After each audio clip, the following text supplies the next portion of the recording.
First and foremost, for everyone in the room, whether you are a guest, you are a volunteer for the City of La Marque, or you're watching live on Facebook, YouTube, La Marque TV, local channel 16, or you're watching a playback because we're going to be broadcasting this on our TV channel and others for the next month, 3 times a day, once in the morning, once at high noon, and once in the evening, just to make sure that each and every citizen is getting the most updated information when it comes to our city.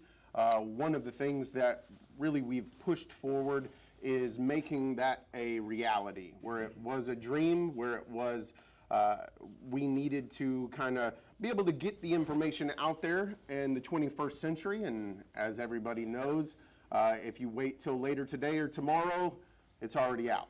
So we are live currently. My guests with us today. Oh, before I get started, I would just love to thank our fellow staff, everybody who put this room together. Thank you for all the compliments of everybody that has already said that. We did not hire a company. This is staff that was here late and here early in order to make all of this a possibility, to pull up the statistics, to pull up and put together the presentations. Everything is really a labor of love of public servitude, and that's really the next page of La Marque, but we'll get into that in the next few minutes. As we continue here in our State of the City, just to let you know what is the Gateway with the Gulf, as we continue for today, I would love to introduce, and both of them probably need no introduction, but I am here with Mayor Keith Bell from the legislative side of our government, and for the city manager, Mr. Cesar Garcia, who is our city manager and executes staff and the wishes of council each and every day. I am J.B. Pritchett, your deputy city manager, which means that I keep the trains running and keep us on time. And I'm already losing a bit today, but I'm thankful that we're all here together. I'd love to give both Mayor Bell as well as Mr. Garcia time to introduce and kind of talk a little bit and give their greetings. So we'll start with you, Mayor Bell. Welcome, each and every one of you. I would like to thank you personally, and also thank you from our City Council for attending. If you are here as a resident, I want to thank you for attending and participating if you are a staff member, because this is important. It's important for us to understand as a community, whether it be from the elected body, or whether it be from appointed staff, or our residents and members of our community, the state or the condition of our city. It's important so that we can understand and work together to decide what next steps we should take as a community. And so recently, I was asked as mayor, representative of our community, what the state of our city was. And I said the state of our city is good. And I provided for that body, the Texas City La Marque Chamber of Commerce, a metaphor. And that metaphor was that it is sunny in La Marque. It is a contrast to perhaps some of those notions, perceptions, and sentiments that have found themselves in our community recently. I say it's sunny in La Marque because I've been here long enough to know those dark days that we have had before. For example, there was a time in our community that every night there were gunshots being reported on social media. There was a time in our community where there was a former constable of Precinct 3 that organized community members and law enforcement officials to protest in front of and to harass legally drug dealers that set themselves up in our community. There was a time in our community that many of our members refused to travel down the streets of La Marque after dark. And then we, this council, and council previous to this, Mr. Garcia, we were able to introduce the Safe City Initiative 3 years ago. And that initiative has proven results. Crime is down 20% in those 3 years, 35% in this year alone. And so when you put into context where we have been, and you put that in relation to where we are now, it is sunny in La Marque.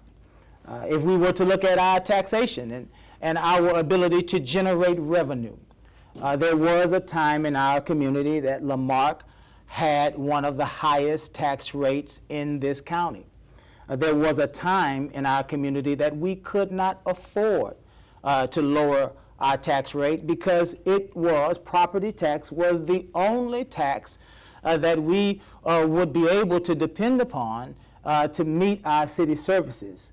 But in the last 3 years, our tax rate has fallen 25%.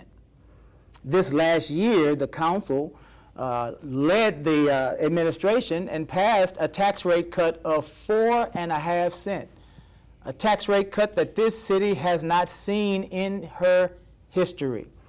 It's sunny in La Marque because we were still able to grow our budget, grow our city services through sales tax, through fines and permit fees and forfeitures, also through new growth in our community, growth like Amazon, the over 100 some odd homes that were built last year, the 26 new businesses that were started last year. And so there was a time when we couldn't afford to provide city services. And now we're on the cusp of providing greater city services at a lower tax rate than this city's ever seen. And in context, it's sunny in La Marque.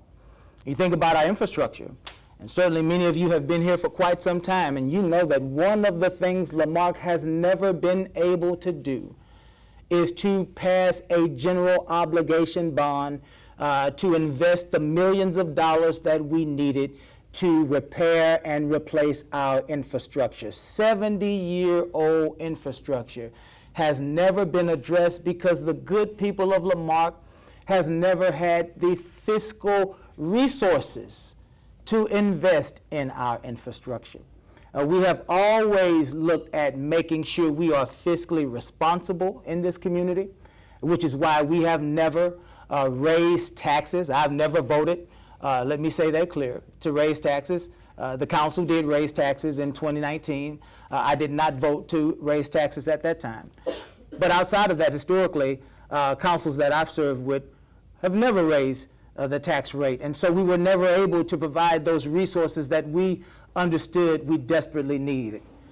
But in 2021, we were awarded over $70 million in grant funding to improve infrastructure in our wastewater treatment plant, our sewer system, infrastructure in our water supply line system. And so we are able to invest now dollars into our infrastructure that will improve our infrastructure, and it already has improved our infrastructure. In fact, we just recently received a report from Rick and from Caesar that suggests that at one time there was a 60% water loss in our community. Today the water loss stands under 40%. That's sunny in La Marque. And so today what we want to do, what I would like to do as the representative of your elected body, is to drill down into every area of our government, ask the hard questions, take a good look in the mirror at where we are so that we can have clarity on where we need to go. But make no mistake about it, this city is better off this year than we were last year, and we are on track to be better next year than we are this year. Again, thank you all for coming. I look forward to a vigorous debate on where this city is and where we go in the future. Thank you. Fantastic. So just as a matter of housekeeping, before Mr. Garcia, we kind of let him just, again, kind of talk about a little of the points that he wants to get to today. You have note cards in your place settings, so when you sat down and had your place settings, you will notice there are a couple of things in front of you.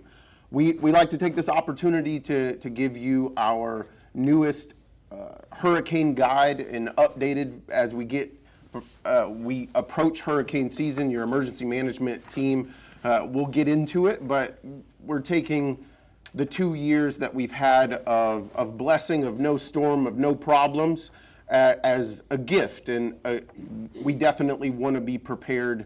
We plan for 95% of the time for the 5% of the time that we actually have to react.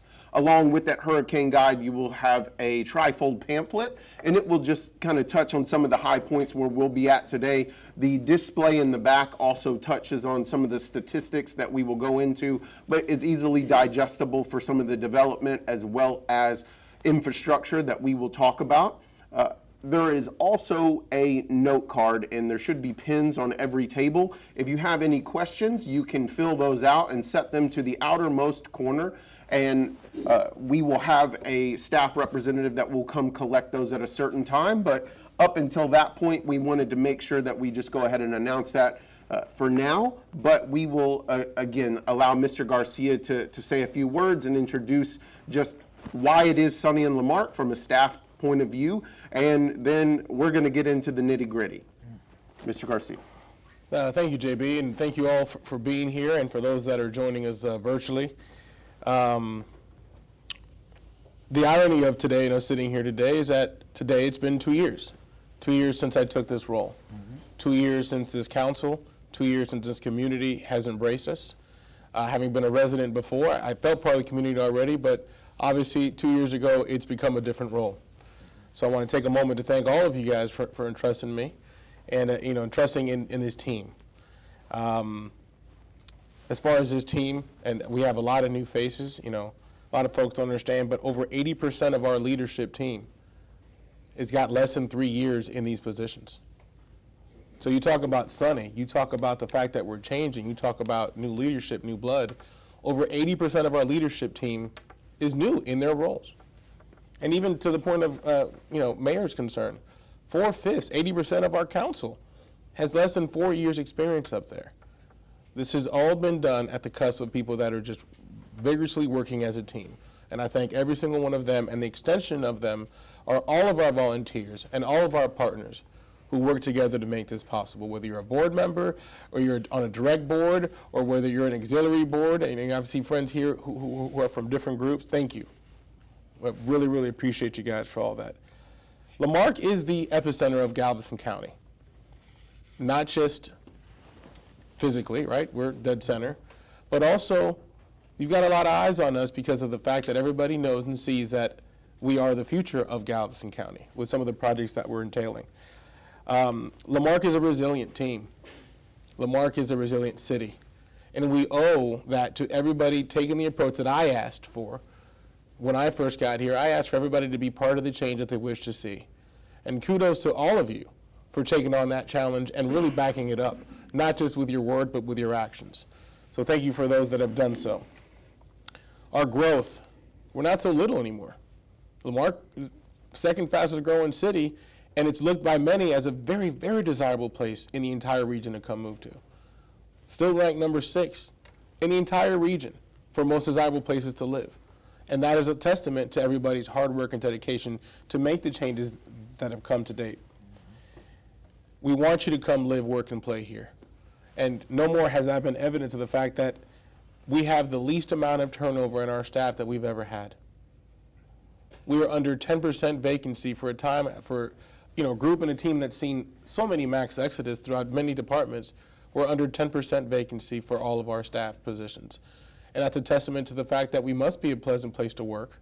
We must be a pleasant place to come and fulfill your actual dreams and goals and testaments as to what you choose to be as a professional. And that's a testament to everybody here. And the fact that we've made La Marque a more desirable place to live, work, and play. We still hold the tiny but mighty moniker. We own that. And we're going to be as lean as we can in all of our operations, and we'll continue to do that. And we continue with the moniker and the attitude of doing more with less. We understand our constraints. We know that the future may change that. But we owe it to the residents, to the historical blue-collar community of this city, to make sure that we are as lean as possible in any way that we can be. That's a testament to the residents, that's a testament to our leadership, and a testament to the desires of this community as a whole. The glass is more than half full. Any which way you look at it, the community is better. On my first day, I encountered an actual shooting. Shortly after, within a couple weeks, unfortunately, a tragic death. And today, most of my calls are about potholes or street repairs. I'll welcome those any day. I'm gonna call you. Yes, ma'am. Everything we do is with a cost-benefit analysis. We do have to be efficient. We do have to be thorough in our research. We owe that to all of you. And sometimes that takes longer than any of us would desire. But we owe that to be fiscal stewards of the funds that we are entrusted to actually manage. But there is a buzz. There is a buzz in La Marque. We are being innovative. We are being different. We have had a change in our culture, and it is true in everything that we do. And we have so many people to be thankful for that. Our development is through the roof. We're processing more permits. We're getting more done.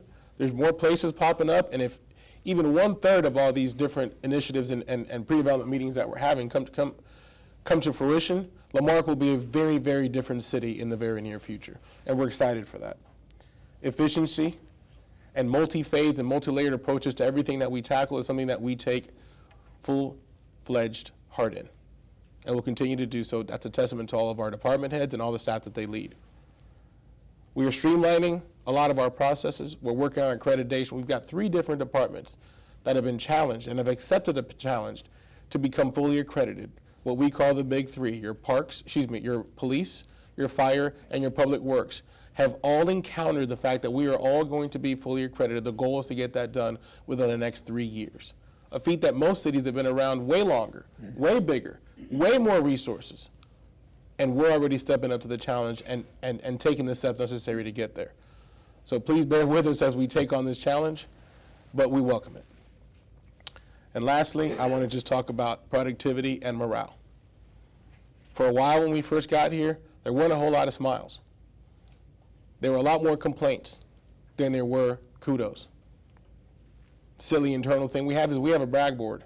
When we first got here, that brag board of different kudos or testaments to staff that was going above and beyond was pretty bare at first.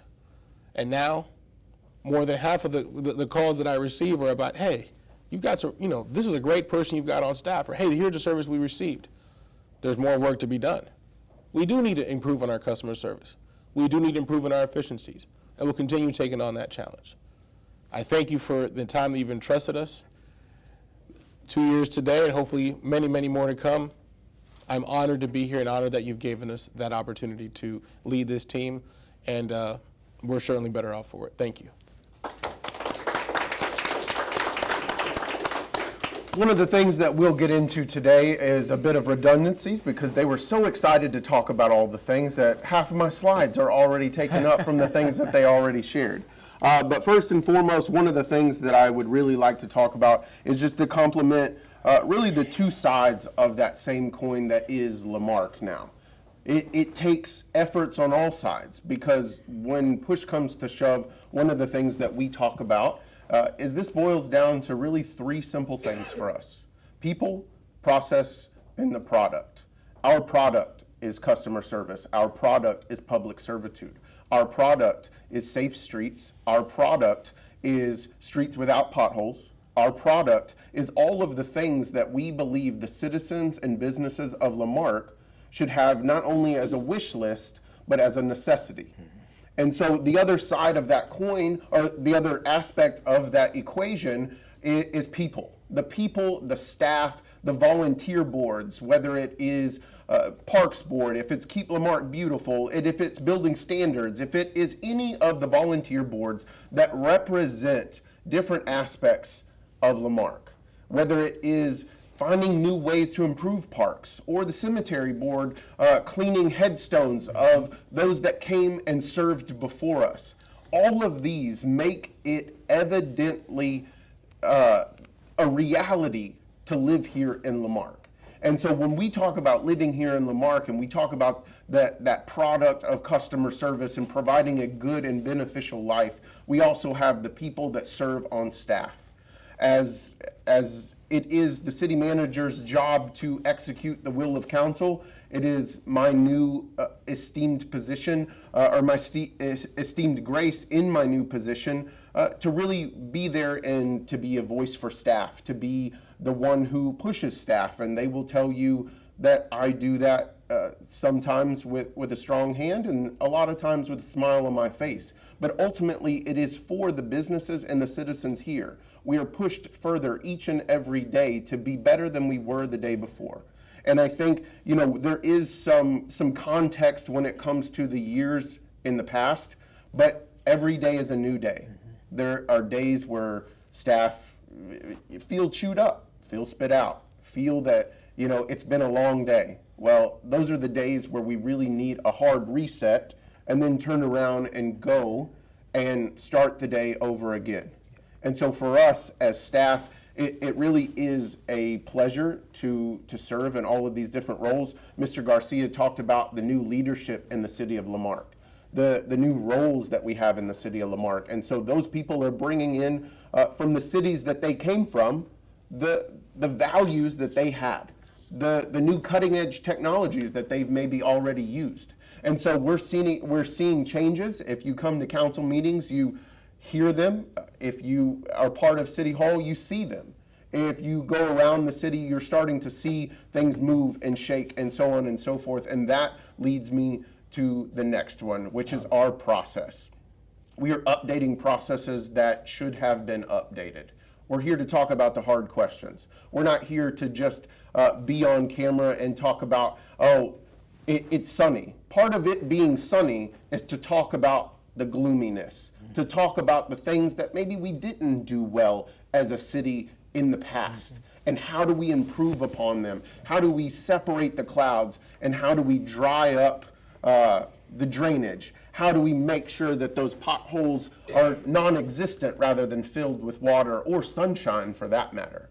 And so as we get into today, there are 4 main topics that we're going to talk about. And that's going to be our public safety aspect, that's going to be infrastructure, that's going to be finance and taxation, and as we look at development as a whole in the city. Now, these 4 main areas of focus were really trying to incorporate so many different aspects of what a state of the city is meant to be for. These questions and these topics are going to allow both the mayor and the city manager, as well as all of us, to really kind of converse. And so where the 3 of us talk pretty often, you know, y'all get to sit in on a conversation with us. So if you hear us talk over each other or jump in, that's really just how the 3 of us communicate. Don't take it in any way, shape, or form. We want it to be, again, this isn't just on camera. We do that so that every single citizen, business owner, each and every person would have a chance to get this information. But the whole point of this being on camera is just that. We want this to be a conversational piece. We want this to be just fluid. We want it to be the way that it's supposed to be. And so when we talk about all those different aspects when it comes to the city of La Marque, we want to make sure that we are kind of putting our best step forward for what the vision is from council, as well as how the city manager and staff plan to execute these things. I will continuously serve as moderator and jump in at different times, but really wanted us to go ahead and kick it off because, you know, that's really what you're here for and what you're watching for. And so when we step into the first aspect of it, it's public safety. Public safety really encompasses a broad range of concerns, including crime prevention, emergency response, disaster preparedness, and the promotion of overall community well-being. I know that our fire chief and our police chief are in the room, as well as our emergency management coordinator, all here to really be the different sides of that pyramid, because it takes all of those. It takes all 3 of those and our public works in the event of a storm, in the event of a disaster, to make sure that all of us as residents here in La Marque, as business owners here in La Marque, are safe, that the things that we have invested in, whether it be our homes or our businesses, are taken care of and not destroyed. So when we look at a rapidly evolving world, the traditional approach of public safety, they really have to adapt. And so we're here to talk about public safety and the vision that council has had, as well as how we execute that as we move forward. And so really, I'm going to kick that off with the goal of the Safe City Initiative. I believe that the mayor has talked about it for some time, and so I'm going to kick it over to him as well as really just kind of be open dialogue for everyone to discuss together. I don't want us to necessarily have to feel like we have to wait for each other or popcorn, because I'll be honest with you, when we have these meetings to prepare for things, we all just jump in 24/7, and I'm just letting the cat out of the bag on these two. And so, but that's healthy. That's the reason and how democracy continues to work, so that we have a vision and then we know how to execute it to make it a reality. So Mayor, I'm going to let you kick over Safe City, and then we'll go from there. Thank you, JB. If we remember in 2020, at the end of 2020, crime was very different in our city. There were a lot of gang shootings, a lot of attempted gang shootings. The drug trade was at a significant height in certain areas of our community. There were streets that we found from a public safety standpoint to be unmanageable. All of this culminated with an officer-involved shooting December 8th, 2020.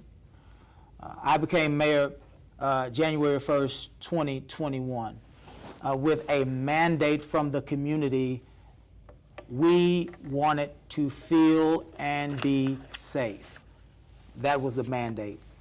And so in that, the council at the time, the city manager at the time, the police chief at the time, we all put our heads together. We did our due diligence. Then I believe consultant Randall Argon put together a forum, a series of forums with police chiefs and other members of the law enforcement community to analyze the problem that we were having in La Marque. And let's be clear, this was not a La Marque problem. This was a Galveston County problem, La Marque being the heart, the center of Galveston County. Clearly we realized our share. Out of that, out of those series of meetings and those conversations we had with the community and with those that are in the law enforcement community, we found that there were several things that we could do to ensure that our community be safer. First and foremost was that we needed to support our police department better. That was the first thing that we found. And we did that by going back to the idea and the philosophy of community-oriented policing. That is one of the biggest pillars of this Safe City initiative.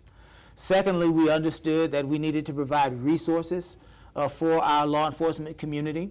And if you remember, in that year, the council elected to move forward with certain changes in the budget to increase the resources of our law enforcement community. The council then, because the community felt unsafe, held our position at 55-cent tax rate. We can go into that conversation later. But we did that to provide additional resources for our police department, and it was reflected in the budget. The third thing that we found in this Safe City initiative was that we needed to be better partners, and we needed to have more partners. And so our law enforcement community, the La Marque Police Department, branched out and created partnerships with other law enforcement communities around our county. The biggest of those partnerships has been the Organized Crime Task Force that is ran by the Galveston County Sheriff's Office. And this initiative, these three principles, have yielded results. Crime is down.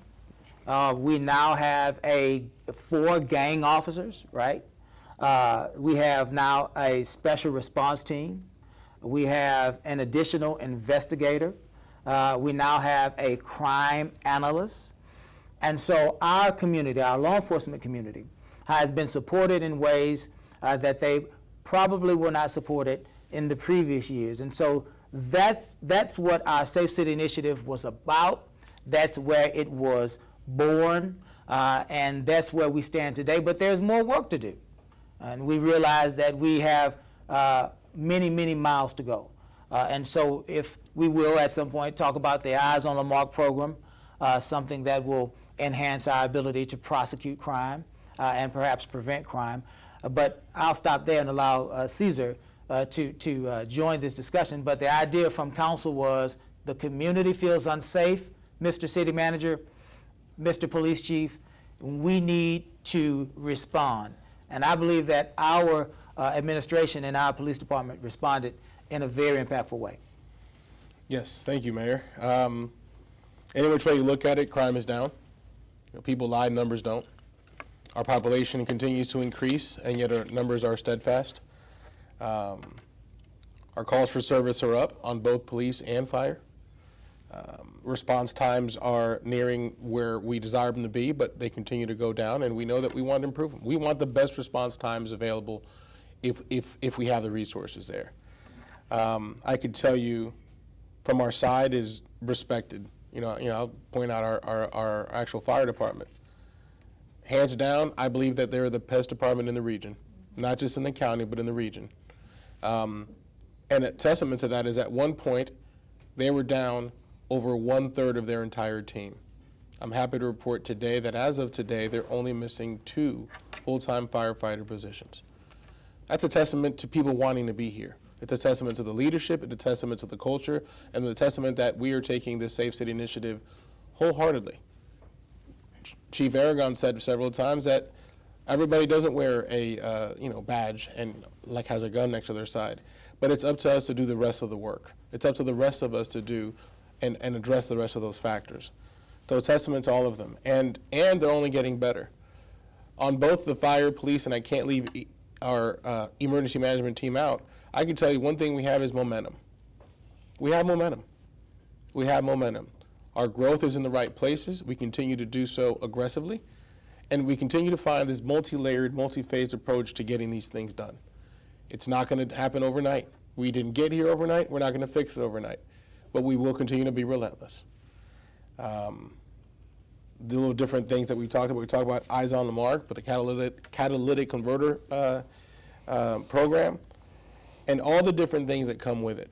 I am excited of the fact that our public safety is one of the backbones of our city and the glue that keeps us going together. So we're looking forward to that. The most important thing is to give everybody the resources that they need to do their jobs.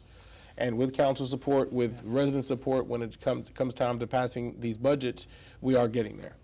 And let me say this, can we, because this is a discussion, can we be better? Absolutely, absolutely. There will never be a time anywhere in any assessment, anywhere in this world that you could say you can't be better, right? There was one person, in my opinion, that couldn't be said about, and that was Jesus Christ. And so can we be better? Yes. Yes, we as a community need to support our police department at some point by providing better facilities, better training for our police officers and for our police department. And there is always a need for better customer service. We understand that. Many of our officers are involved in very intense, very mentally intensive situations by simply driving down the street. There are parts of our country where it is deadly for police officers to simply drive down the street. But we do realize that there is room for us to improve, and we endeavor to be better at customer service, not only in our law enforcement community, but in every part of our community. We endeavor to become more professional in our responses with our community. If our officers attempt a traffic stop, if they engage in some sort of conversation, investigation, or any contact they have with members of our community, we want that contact to be as professional and as pleasant as possible. There is room for improvement. What are we doing about it? The council has already directed the city manager to provide for customer service training for every department, including our police department, including our fire department, including those that work as emergency medical services workers in our fire department. So we understand that, and we know that that's the next area of focus for us. That's the next area of focus for our police and for our fire departments. And let me say this about our fire department. You know, there were times up until this last budget year that we had firefighters, captains. Captains are actually the supervisors of the fire stations. And so the highest ranking person at the station, the one that makes the most decisions in our fire department on a day-to-day basis, is the fire captain. Well, we had 2 stations at one time, but only 1 fire captain. And so we had a station that didn't have a leader. And more importantly than that, there were times that many of our fire officials arrived on emergency scenes by themselves, driving fire trucks by themselves with no help or assistance. And the reason for that simply is we simply don't have enough funding. We wish that we could have 4-person fire units. We wish that we could have 2-person EMS units all the time. But that requires money. And so our fire department every day, the men and women of the La Marque Fire Department put their lives on the line in a greater way than I ever did when I worked at the Galveston Fire Department. And so because of that, they are under tremendous stress. And many times they've had to work scenes at a disadvantage.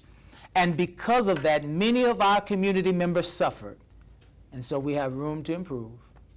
We have to find a way to staff our fire department so that they can be the professional fire service that we know them to be as effective as every other fire service in this county. The last thing I'll say about that is there are three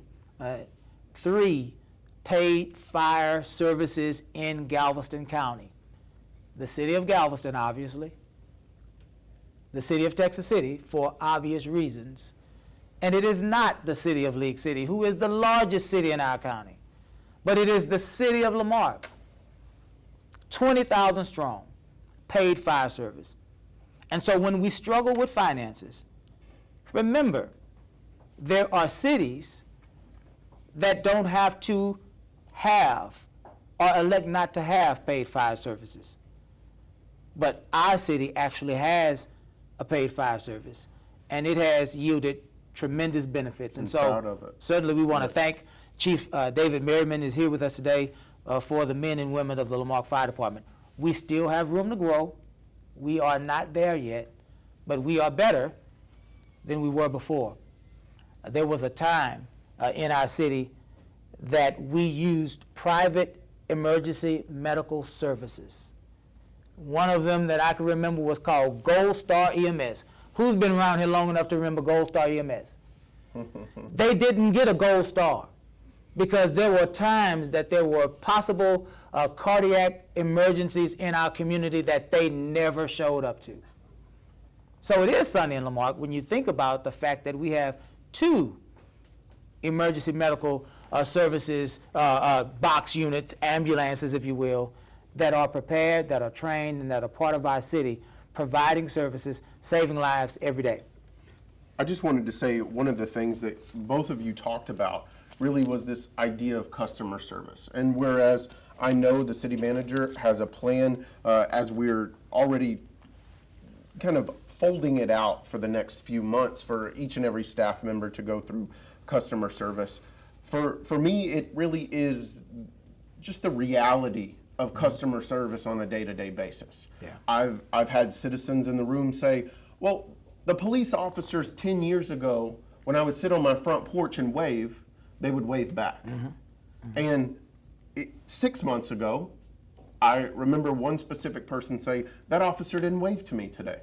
And that's what we call a teachable moment. And so for me, you know, the corporate world definitely taught dollars and cents. Everything takes dollars, but it has to make sense. And so whereas we can unfold customer service, the other point that you touched on, Mayor, was the fact that things cost money. Yeah. And to something that Mr. Garcia and I say all the time is we have the best fire department in the region. I'll go toe to toe with all of them. Because of the 3 paid, we're not only the smallest city, but I believe one or two of them, have more money to spend on tools than we do on fire trucks. But that means that we still have room to grow. We still have places to be better. And so with that, really the question that I have is looking and understanding of what that customer service means on a day-to-day basis. I know that I see our supervisors from the different departments that we have in City Hall, different forward-facing departments, as well as our emergency services chiefs both in the room. And that customer service is community-oriented policing. It is waving to someone that is there. It is the teddy bear program to give to children who have gone through a traumatic event. It is the fire department when they roll through the city that they wave. They go to career days. They're constantly recruiting not only within 77568, but all throughout Galveston County and above. We are making it known what La Marque is going towards, and we are going towards bright and sunny days. One of the major things that we talked about is the aspect of customer service. I will tell you, as just an employee, as the deputy city manager and all the above, this is as much internal as it is external. We need to work on our internal communication so that this department knows what this department is doing, because I don't know if you've ever tried to do anything with the right hand not knowing what the left hand is doing, but it's not really the easiest thing to do. And so one of the initiatives that we're really pushing forward is not only how we can have better customer service to every citizen, to every business owner, to everywhere that we go on a regular basis, but how do we have a better customer service internally as well? A sneak peek to kind of pull the curtain back. We had a department head meeting this past week, and it was fun. I said that correctly. We had a department head meeting, and I'll be honest with you, when you're sitting there talking about facts and figures, what you've done right, what you've done wrong, where are the problems, what are the issues, how do we get better? By the end of it, we're laughing, we're joking, but we're doing it from a serious standpoint because we enjoy working together. And I've always been one that's always kind of against saying that a company or a place to work is like a family, because my family's crazy. And they're probably going to watch this at some point. But what I mean by this is we are turning the page of La Marque. I enjoy the people that I work with. I enjoy coming to work. I enjoy seeing the brag board on when we have police officers that just had a baby being born. When we have firefighters that are celebrating a long marriage. When we get to see and celebrate with each other. So much of this is to just do life with each other, but to do it in a way that we are serving our community. First and foremost, it is important that we know and that we understand that we have a heading.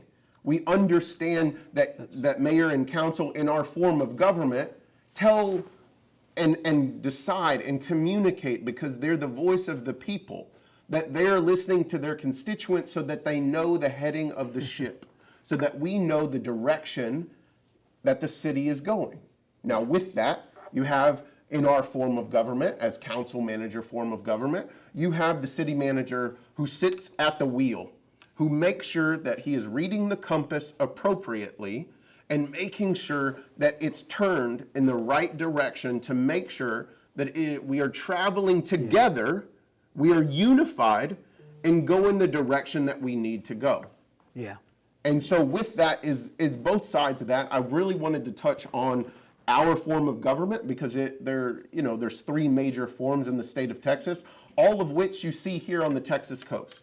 And so I needed to kind of make that distinction so that everyone watching, whether they are someone like Mr. Osteen, who has been here for decades, or like someone like Leonard Payne, who has been here since La Marque was literally La Marque.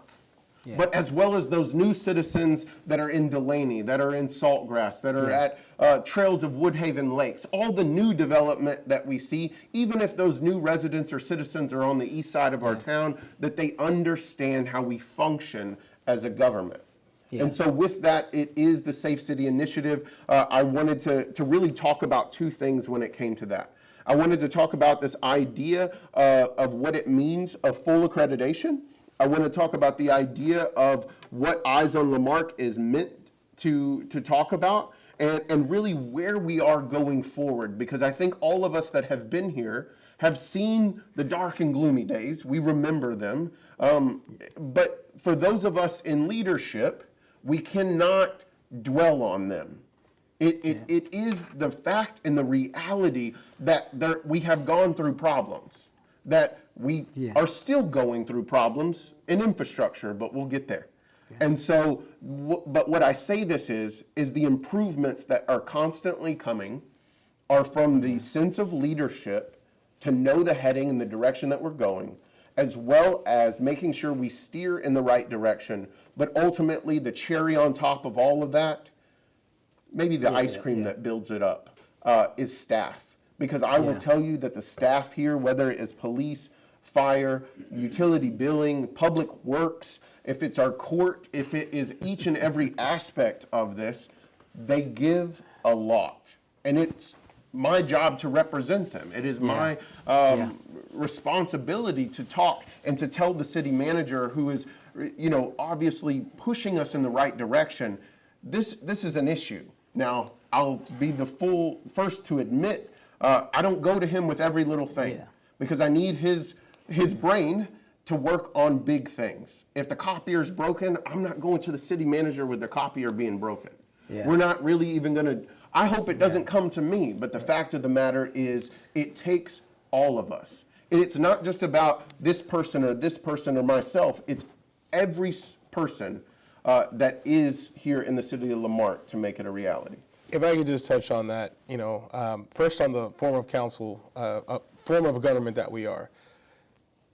I've been around a lot of councils or commissions, depending on what state we're in. And I haven't seen a group of members, of council members, and of volunteers, and board members, and just groups that are as passionate as what we have here. So it's a testament to you all, council. I don't know how all of you do it. It is truly a labor of love. So a testament to you, to the rest of council, to all the board members and volunteers here with us or watching at home. Thank you.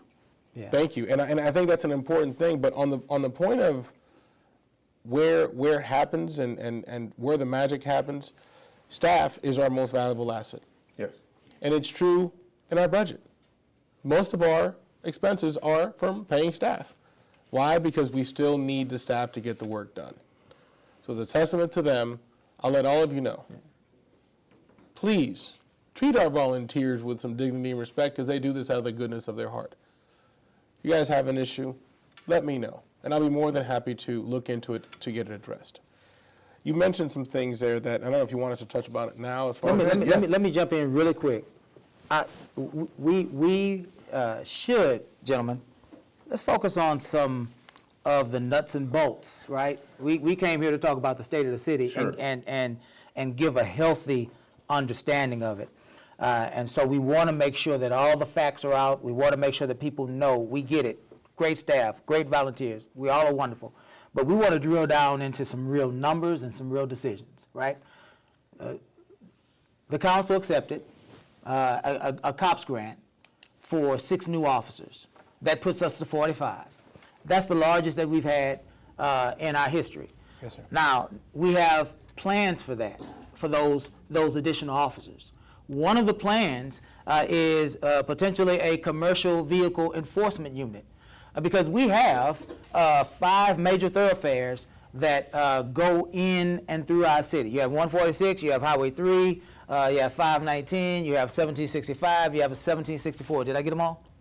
Yep. I believe I. But you wouldn't mind. 45. Yes, ma'am. Yes, ma'am. So, and historically, these vehicles have not always followed the law, traffic law, in and around our community. We believe that we could make a tremendous impact, because Safe City is not just crime. is having a safe city overall. And so I wanted to make sure that we are understanding that. You mentioned full accreditation. That means the world to a police agency and to a fire agency, to be accredited by their peers, right? We all want validation from our peers. And so in order to do that, we have to make sure that our processes and our systems are in place. I believe the police department is hard at work at that, but there are also other reports, if we're being honest, in our police department that we have to pay attention to so that we can continue to change the face of our police department, the posture of our police department. There's still work to do.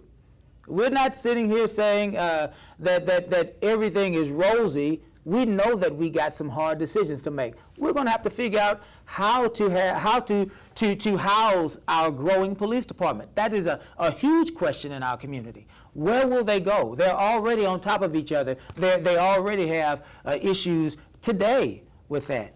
We're going to have to find out what that looks like for us. Hard decisions in our community as it relates to our police department, hard decisions in our community as it relates to our fire department, who have just incorporated the what do we call it nowadays, the code enforcement department, because the city's shifting to a public safety, a safe city position. Code enforcement being one of the initial ways that our fire department can assess the safety of those properties within our community. It is a hard transition. A lot has been lost in that transition. We have fallen behind in that transition. We are understaffed in that transition. And so because of that, in and around our community today, you may see higher grass in some areas. But that's because we are in the midst of transition. When we come out of that transition, our code enforcement department will be more efficient and effective than they've ever been before, because they will then have teeth, right? And so we understand, again, in our public safety sector, we're not sugarcoating anything. We understand that there is room for us to grow. And so as we move forward in this discussion, let's talk about the good, the bad. Let's get to the nuts and bolts of it, and let's try to find some answers. I believe Good time for a question. one of the things, let me just say this. One of the things you also said, JB, you talked about our form of government. La Marque has a council manager form of government, which means that the mayor is an at-large council member. I have no other power outside of the other 4 members that serve with me, except when I am setting the agenda, when I am presiding over meetings, and when there is a declaration of emergency from the governor and or from the county judge. And so that means we are primarily a legislative body. We make ordinances, we pass resolutions, and we provide for the fiscal resources for our government. The city manager is the CEO of our community. He or she is responsible for the day-to-day operations, the signing of the documents, right? The ordering of the staff, right? All of those things. There are 4 people, I believe, that the council actually hires. It is the city manager, it is the city attorney, it is the city judge, and the city prosecutor, okay? So we are clear on exactly the role of government as we move forward in this discussion. That's why we are here together on both sides, because this government cannot run without the administration. And the administration can't run without the elected body, the council. Go ahead, JB. So one of the questions that came up really has to do with kind of what you're talking about. You mentioned code enforcement and things like that. One of the questions was, what measures have been taken to address pressing environmental concerns within the city, such as waste management, illegal dumping, and really the conservation efforts when it comes to our waterways or our cities and things like that. I believe in years past, blight was defined. And so really that aspect of that. And so I'll let either one of you or both of you jump in at that time. So to be brief, KLMBC has been leading the efforts when it comes to a lot of the environmental approaches that we're taking. Our Keep La Marque Beautiful Commission. Some of the things that they've been recognized, recently receiving Gold Star status throughout the state, has been the fact that they are leading that charge as far as awareness and education and making sure that we do get the word out. Recently selected for a pilot program to work on getting our restaurants, our local restaurants, to consider ways of being more environmentally friendly. Different programs that you'll hear the rollout here soon of pliking and plattling. I don't want to steal their thunder, but they'll be rolling those out here soon. When it comes to blight, our code enforcement officers and actual division have worked very hard to increase the amount of vigilance, to perform a much more diligent and form of use of our waste management partnership. We are working on ways of being more efficient there and communicating more. We do have the opportunity to do a better job of educating folks. Some folks still don't understand what 5 cubic yards are and where their bulk trash is and what days to put their recycle out and the fact that they've got a certain amount of time to put them back in. All those things are concerns that we are working to address. We have certain things. We actually, at the last council meeting, we brought up certain phases of our program, multi-layered program that we have to address some of the blight and littering. If we catch you, we will follow up. We are hoping to create a culture in our city where that is something that we don't take lightly. Kudos to our KLMBC and our Code, Public Works, and police teams who work together twice a month to go out and pick up litter on Saturday mornings. And more information on that so we can get some more volunteers to come out and work on that. We're far from where we want to be. We've come a long way. Building standards also, since we talk about blight, they've had the opportunity to knock down quite a few buildings here, predating me even. So kudos to everybody for the work that's being done, but we have a long way to go. We do still have some substandard buildings. We still do have some hot spots that are, littered, in a pun, and then illegal dumping. I don't want to let the cat out of the hat completely as to methods that we're going to do to catch folks, but we are communicating. We're not working in silos anymore. We refuse to do that. I think that's an important aspect to talk about for maybe even those that, don't even necessarily know what that means. As I look at the feed of comments, they're not all positive. And so, again, this is for us to address the dark and gloomy and how we move forward. And so I think the idea of not working in silos, whereas you and I know what that means because we talk about that often. Sure. Mm-hmm. What does that mean for the average citizen? So often, everybody has different things that they'll be focused on, but they may not understand what their role is in the big picture. One of the things that we do often is we communicate with a lot of our boards, our commissions, our staff on what each other is doing. One of the things that we do is we have a mandatory staff meeting that occurs the day right after council meeting, where we go over what effects the agenda has, any projects that other departments are working on, and needs that we have. That's how we address it from an internal standpoint. Where we stop having silos is we no longer have groups and organizations who are doing their own things in the city without communicating. We've brought those partners in. We've shared what they do. Our library takes lead on that, on working on these MOUs. So when we say we're not working in silos is the strength in numbers, the strength in force, that actual strength in the actual unity. So now when we get compliments on, what the garden club has done, like with the health strip, now everybody knows what it's about. Yeah. And so now when we ask for, hey, utility billing, why do we need, running water in a certain area? They know why, because they know what the health strip is, they know who the garden club is. In the past, that hasn't been the case. Sometimes the right hand didn't know what the left hand was doing and so forth. So communication is key. It's a big part of not working in silos. It's that effort. It's the fact that we're being represented in the county differently. We're finding out what other groups are doing in the county, what other cities are doing. We're more informative. We're more involved in the big picture. We're no longer our own silo. And by generating partnerships and so forth, we've done as much as we can to do that.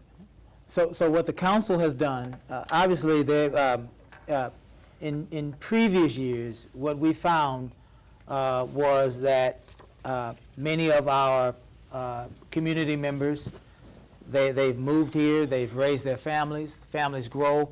At some point, those homeowners downsize, move away, and they leave rental properties in our community.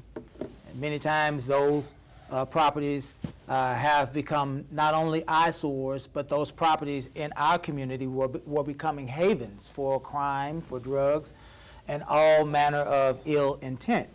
And so years ago, the council passed basically a revitalization initiative, a neighborhood revitalization initiative that called for the aggressive demolition of dilapidated structures. It called for the aggressive mitigation of high weeds and grass, and that yielded results. There were a record number of our homes that were demolished, a record number of lots, overgrown lots, that were mitigated, and that council was responsible for the birth of our modern code enforcement department. For many years, we only had one code enforcement officer. It was Kathleen. And so now we have, when we're at our height, we have 5.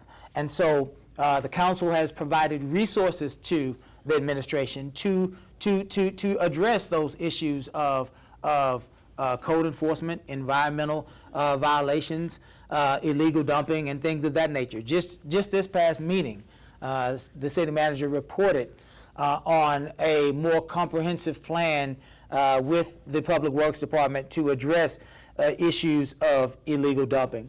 The rental registration program was another attempt by a council previous to this council to provide for oversight for rental communities, because we found, again, unfortunately, when it is not your property, right, you may not have the same amount of care and attention. And so all of those things, coupled with the remarkable response of our community. There have been several cleanups in our community, many cleanups. The Great American Cleanup was one of the biggest that we did with the city of Texas City, but there were smaller cleanups. There were 3 or 4 cleanups in District D here over the past, I believe it was the past summer. Ms. Jackie was a part of that. Mr. Camacho was a part of that as well. Members of the community, I think I made maybe 1 or 2 of them as well. Mr. Ross, who was a council member. Members of the community banding together, but not only in D. I believe Ms. Yancey, Councilwoman District A, had several cleanups as well. It's the members of our community that are now being a part of the solution. And lastly, Request Tracker is our council, was a previous council's attempt to follow those issues, those environmental and code enforcement issues, and to allow our community to follow. It has been, at times it has been tremendously effective, at times it has been neglected, but it is a tool that we use to try to bring all of these resources together to make sure that we are consistently addressing those issues. But the council's acted.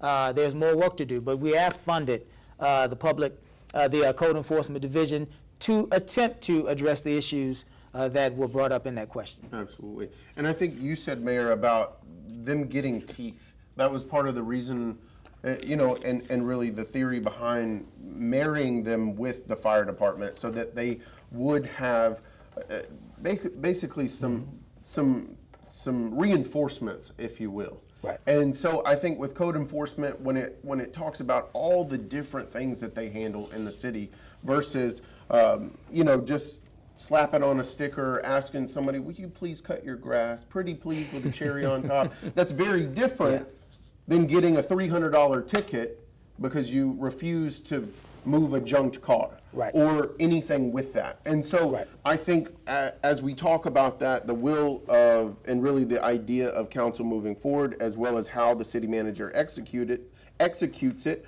with staff, is understanding what needs to be done. And I'll be the first to tell you, as a fly on most of those meeting walls, it is in communication, in asking, well, what do we need? Well, and through some of those discussions was, nobody takes it seriously, or nobody is really understanding what the point of it. And I'll tell you, who does take it seriously are the citizens that are kind of fed up with it, are the citizens that live next door to a junked vehicle, or citizens that have lived next to a house that hasn't cut their grass in Lord knows how long. Right. And so for us, we as the government, for us as leadership, it has to be, how do we execute these things? How do we make sure that all 20,000, those that live on the west side of the town in new development, new HOAs, as well as those that live in the historic side of our city that may not have an HOA that dictates that code enforcement says and enforces, being the key word there, on what they can do, what they can't do, and the repercussions of not following those laws alone. And so, please. Can I briefly just touch on that? Don't often single anybody out as far as our staff, but I've got to take it to just one level here because of, Mayor, like you mentioned, request tracker. We have one person.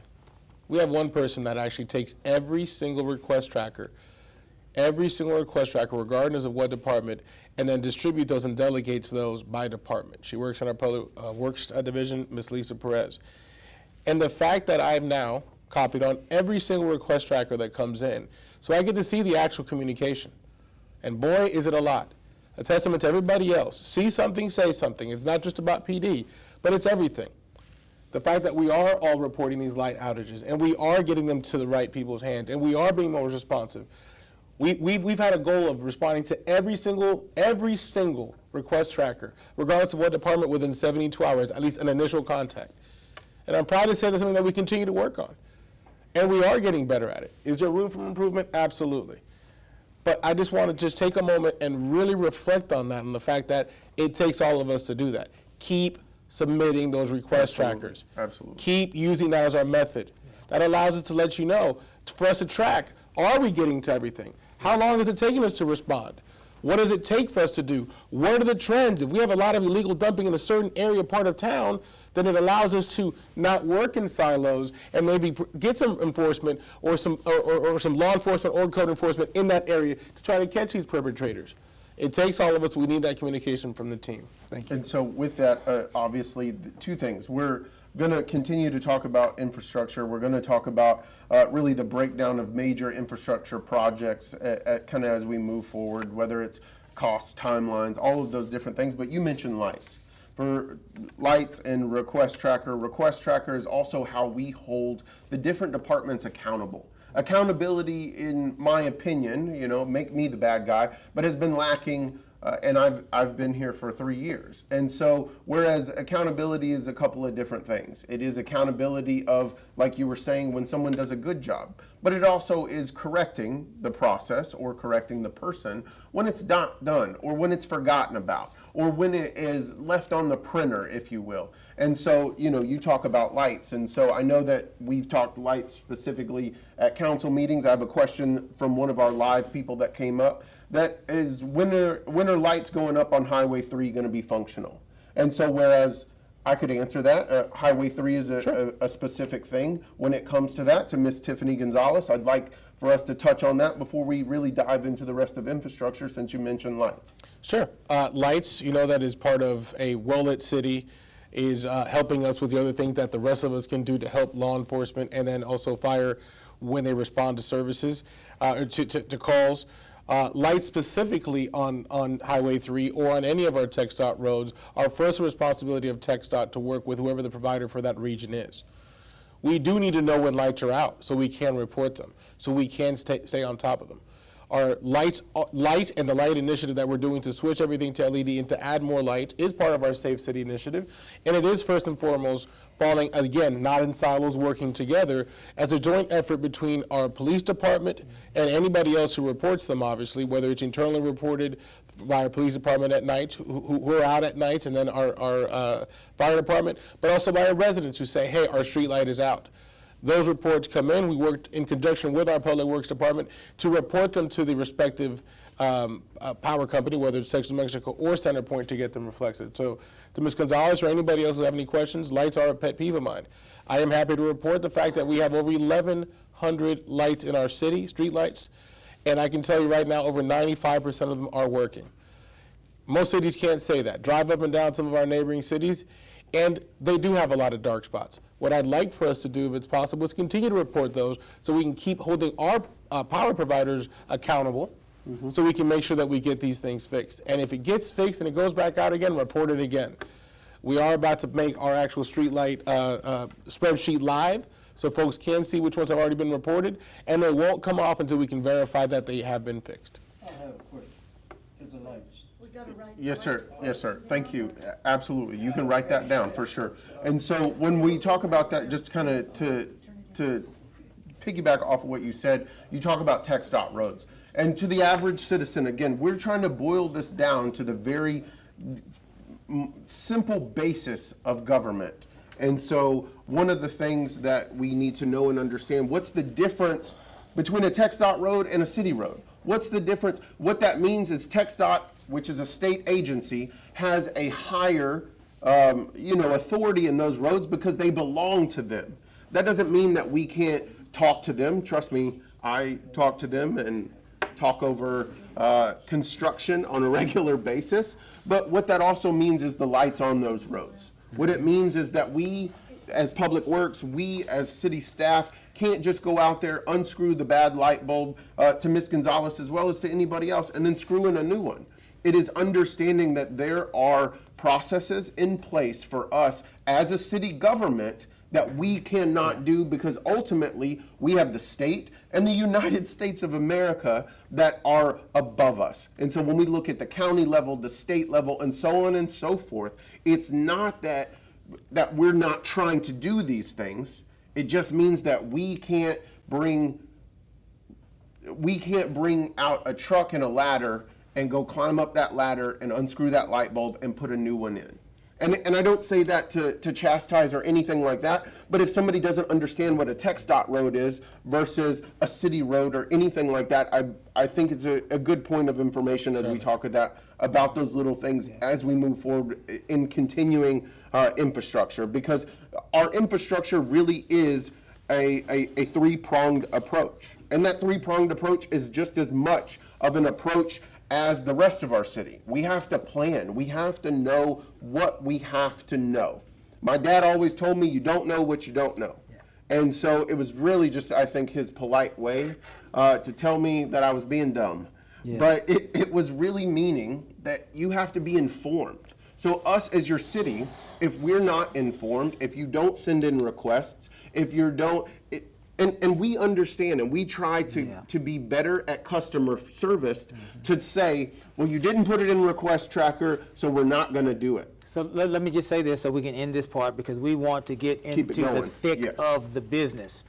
That is not our infrastructure. Street lights belong to Texas New Mexico Power or CenterPoint Energy. And so it is our responsibility as a community, individually, collectively, and even as a council, to continue to remind them that it is important for us to have effective streetlights so that we can feel safe in our community. That's the end of it all. Yes. We have no power to do anything other than lobby them vigorously. And to make them LED, because that is the initiative that we're pushing forward. I know that was one of the questions. With that is, these halogen bulbs, we're improving constantly the city in all different aspects. And so, it is the visibility, updating the technology, whether it is mobile application for the city or making a light LED that's brighter and shines greater. And so, again, that's really how we move forward with that. I wanted to obviously keep us rolling when it comes to this. We talk about all the different aspects in looking at infrastructure as a whole, and so that is in a couple of different ways. Some of the major aspects of which have come up most recently about street maintenance, about stormwater, about wastewater and our water lines.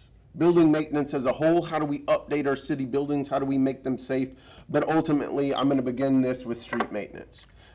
When is the city going to fix my potholes? When is the city going to fix my streets? Yes. Because that's the real nuts and bolts, the nitty gritty of that. Yes. And I'm going to allow these two gentlemen to talk, but really it determines the street itself, because every street is different. Every citizen is different. Yeah. Certain streets have a good base layer that others don't. And so to repair certain streets, it costs 5 times as much. I can tell you that we can boil it down to $175 per square foot on certain streets.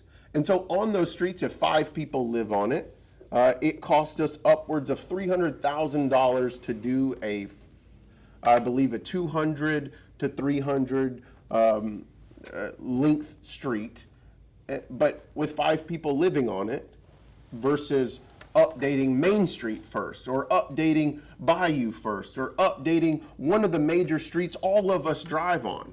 Whether it is you're coming here close to City Hall, you're on the west side of the city, or you're looking at streets that you're heading to a park, or you're heading to our downtown area. All of these are different streets with different problems. And so when we talk about infrastructure, when we talk about when are you going to fix my street, I just want to allow y'all to talk about some of the plans that council may have in the future, as well as the nuts and bolts of what it takes to repair a street. So in years past, this city, our Public Works Department was 80 plus strong. And that meant that we had a street maintenance crew whose responsibility was to maintain our streets to the best of their ability. Years ago, there was also, with that crew, with that group of employees, there was also a continual working relationship with those members of our county government who were skilled at repairing streets. And so, in collaboration, we were able to maintain our streets. What has happened? Well, our Public Works Division is about 40 strong and not 80. That's a 50% decrease in people power. Subsequently, our Street Maintenance Division died a terrible death. What has happened? We have not had the relationship with the county and their street or road division as we once had, because we don't offer anything. Remember, it was a collaboration. And so that left us in a terrible bind. What have we done? Along with a county bond that was passed in, I believe, 2017, don't quote me, but I believe it was 2017, and a grant from the Economic Development Corporation, we were able to invest over $3 million to repair 14 streets. The biggest street that we repaired was Bayou Road. You can go out when you leave here and you can see for yourself. But we repaired 14 streets, and we just completed that last year. What does that do for us in the future? Does absolutely nothing for us in the future. So what has this council done? This council has decided, because of the issues our community has shared with us, it is time for us to recreate our street department. And so the council has directed Mr. Garcia to provide a 4-person crew, if he can, based on our ability to fund, to regularly repair our streets. In addition, with the ARPA funds, the American Rescue Plan funds that we receive from the federal government, this council is investing in an asphalt roller, an asphalt zipper, a pothole repair machine. There's another piece of equipment that escapes me because I'm not Public Works inclined, but I believe there were 4 pieces of equipment that were designed to maintain streets. Caesar's going to clean that part up for me. So now council has said, we want the people power. We are giving you the equipment. Now we have to begin the process as a council to fund our street maintenance department. One of the last things that was said by one of our council members in the last meeting we had about ARPA funds was that he had a desire to shift $500,000 from one line item in the ARPA funds over to street maintenance. And so the council is taking serious the idea that we have to move forward with consistent repair and consistent maintenance of our streets. Now, that's just repair and maintenance. For a complete street reconstruction, depending on the street, you are looking at an average of $1 million. When you think about the fact that the city of La Marque's budget is only $17 million, it just became $17 million last year. Before that, it was $15 million. When you look at that from that perspective, you realize it's really hard for a city our size to tackle one street, let alone many streets. And so we are looking at ways. We are in contact with our county again. Perhaps there is an appetite for our county, every city, to participate in a street maintenance program. We don't know yet. We don't know what that looks like. But certainly we're doing our part with the finances that we have to try to move the ball forward in our community. Just to touch on that, we have had a lot of turnover and changeover within our Public Works Department. We had a max exodus, and the institutional knowledge that walked out has created some challenges, but opportunities for us to now learn and grow and then retrain. But also, one thing that we can't hide from is that same street, putting back on that and then having some type of plan for us to move that forward. So one of the other things that we want to talk about specifically, and I see some other questions coming in, but as we're still here on infrastructure, when we talk about streets being repaired, obviously that is a major issue. That is something that we want fixed yesterday, as all citizens would agree. It's also the idea of what it means to move forward when it comes to stormwater and wastewater. And we talked about public works, and I think you talked, Mr. Garcia, about, and even Mayor, you talked about how we had 80, we went down to 40, and you talked about even losing some people in the mix there. One of the other things that we can and should talk about is the aspect of where and why it is sunny in public works right now. And I will tell you that from our public works director and our assistant director, that they not only meet with the team leads, but have put in place a leadership meeting with the department as it comes to street maintenance, as it comes to parks, as it comes to stormwater, wastewater, because we're rebuilding public works. When we talk about that being rebuilt, it's not only what dollars does it take, but what makes sense. And what makes sense is empowering the people that you do have. And so one of the things that I have witnessed is how in public works, it is to talk about the problems that they're going through when they're down in a hole repairing the leak.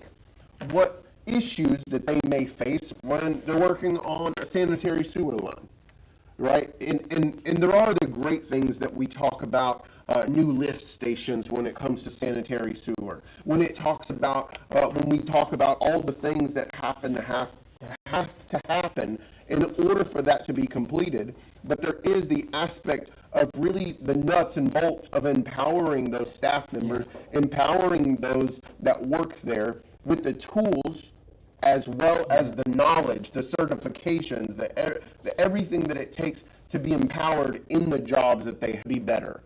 For all of us to learn more, whether it's on the job or we're going and getting certifications in classes and the other side of that. Yeah. And so when we talk about the different aspects of public works and infrastructure as a whole, we can also talk about the progress. We can talk about the $70 million that has gone to sewer, water, and stormwater projects. Yeah. We can talk about all the 952 street projects that Public Works has talked about. We can talk about 213 total stormwater projects, and all of these are just in the last year alone.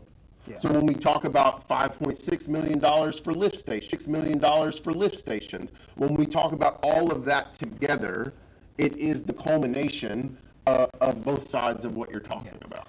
Yeah, let's look at, you mentioned stormwater and wastewater. And so let's look at stormwater for a minute. The council and the administration this past year were fortunate enough to do a tremendous amount of work on the Mary and Melody Lane area of town.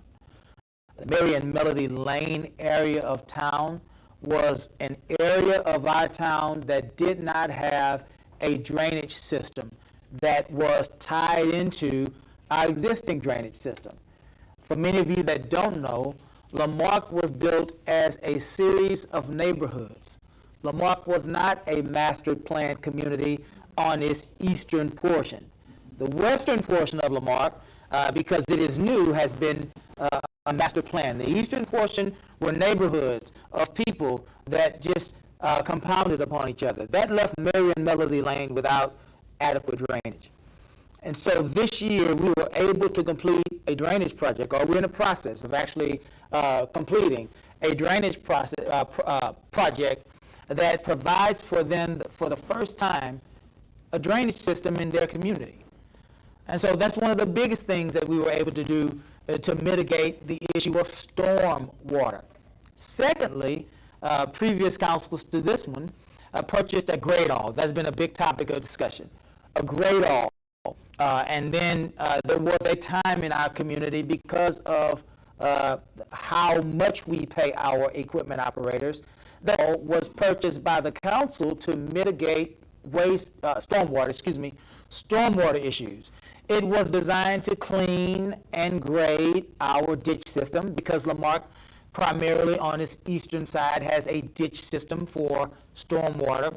It was designed to assist for the clearing of easements so that we can mitigate issues of stormwater in some of the more heavily wooded and brushed areas of our community, areas that don't allow for drainage to flow when drainage needs to flow. We did not have the personnel to assign to that piece of equipment. But here recently, our city has partnered with the American Public Works Association. This is an association that provides training for many of the public workers in not only our city, but in other cities. And so we're going to use that partnership to train those persons within our city to teach them how to use these pieces of equipment, because at the end of it all, not only do we want to have a street maintenance division, we also want to have a storm water maintenance division.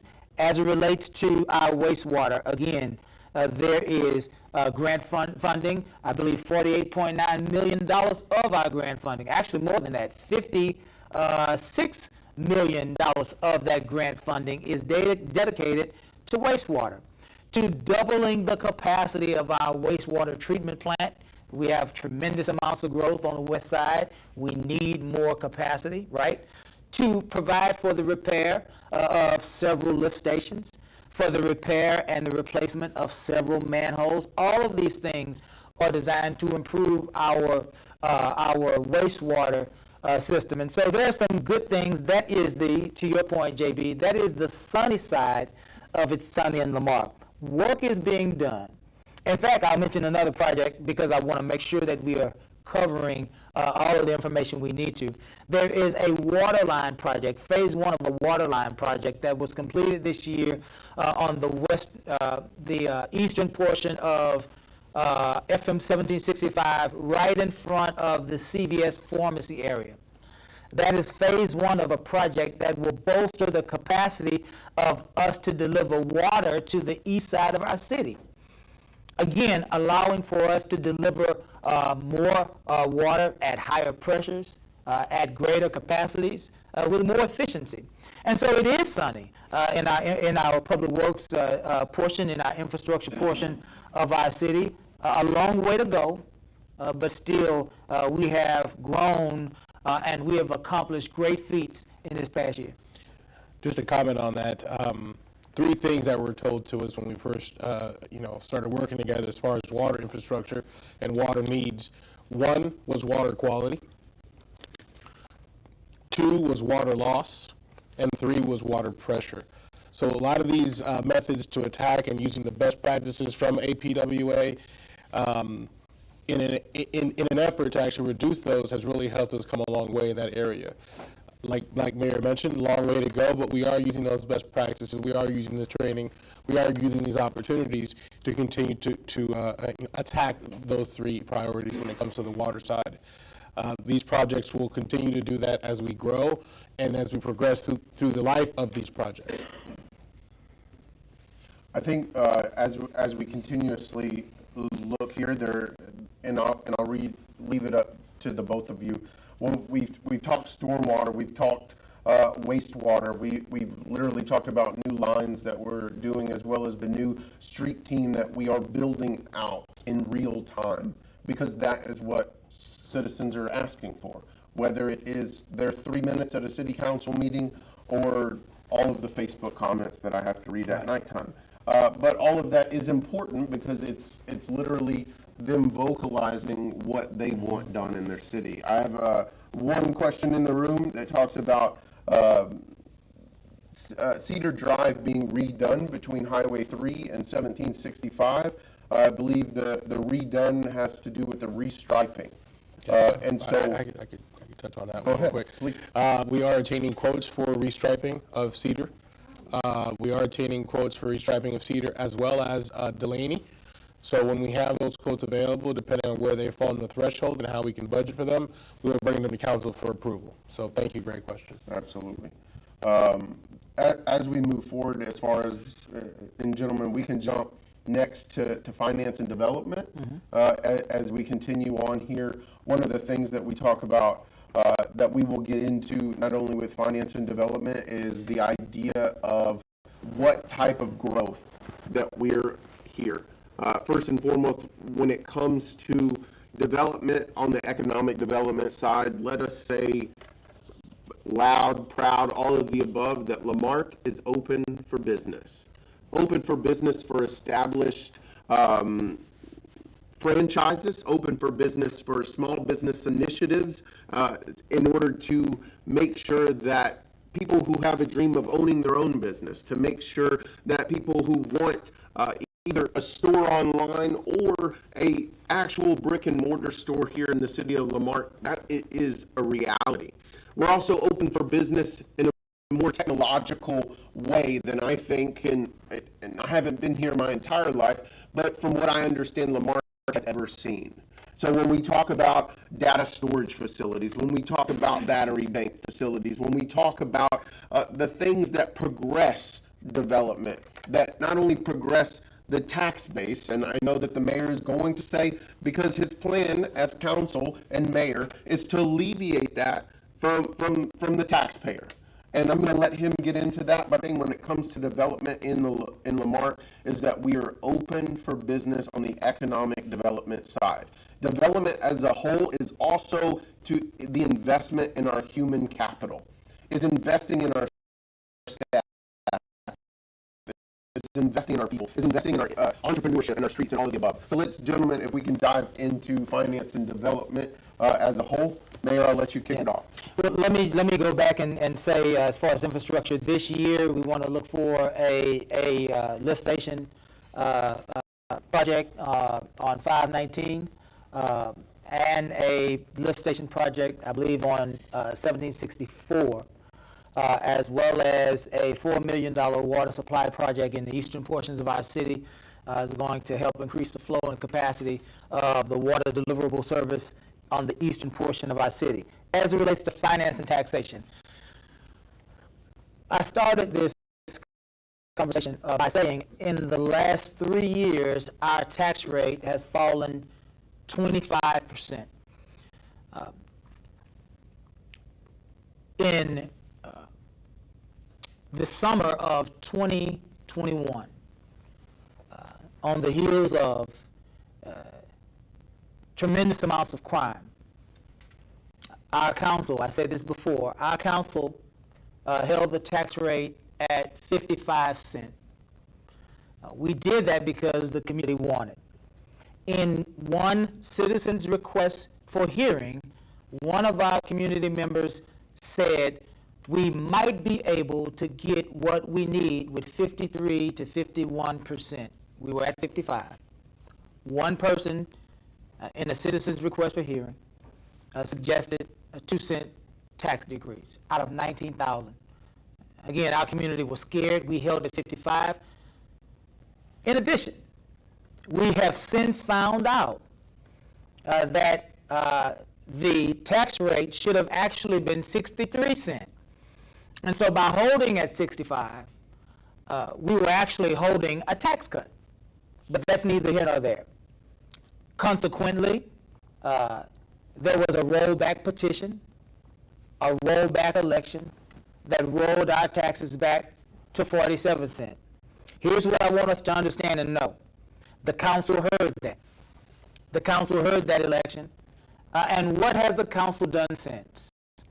The 2 subsequent years of our budget workshops, the council has cut the tax rate twice.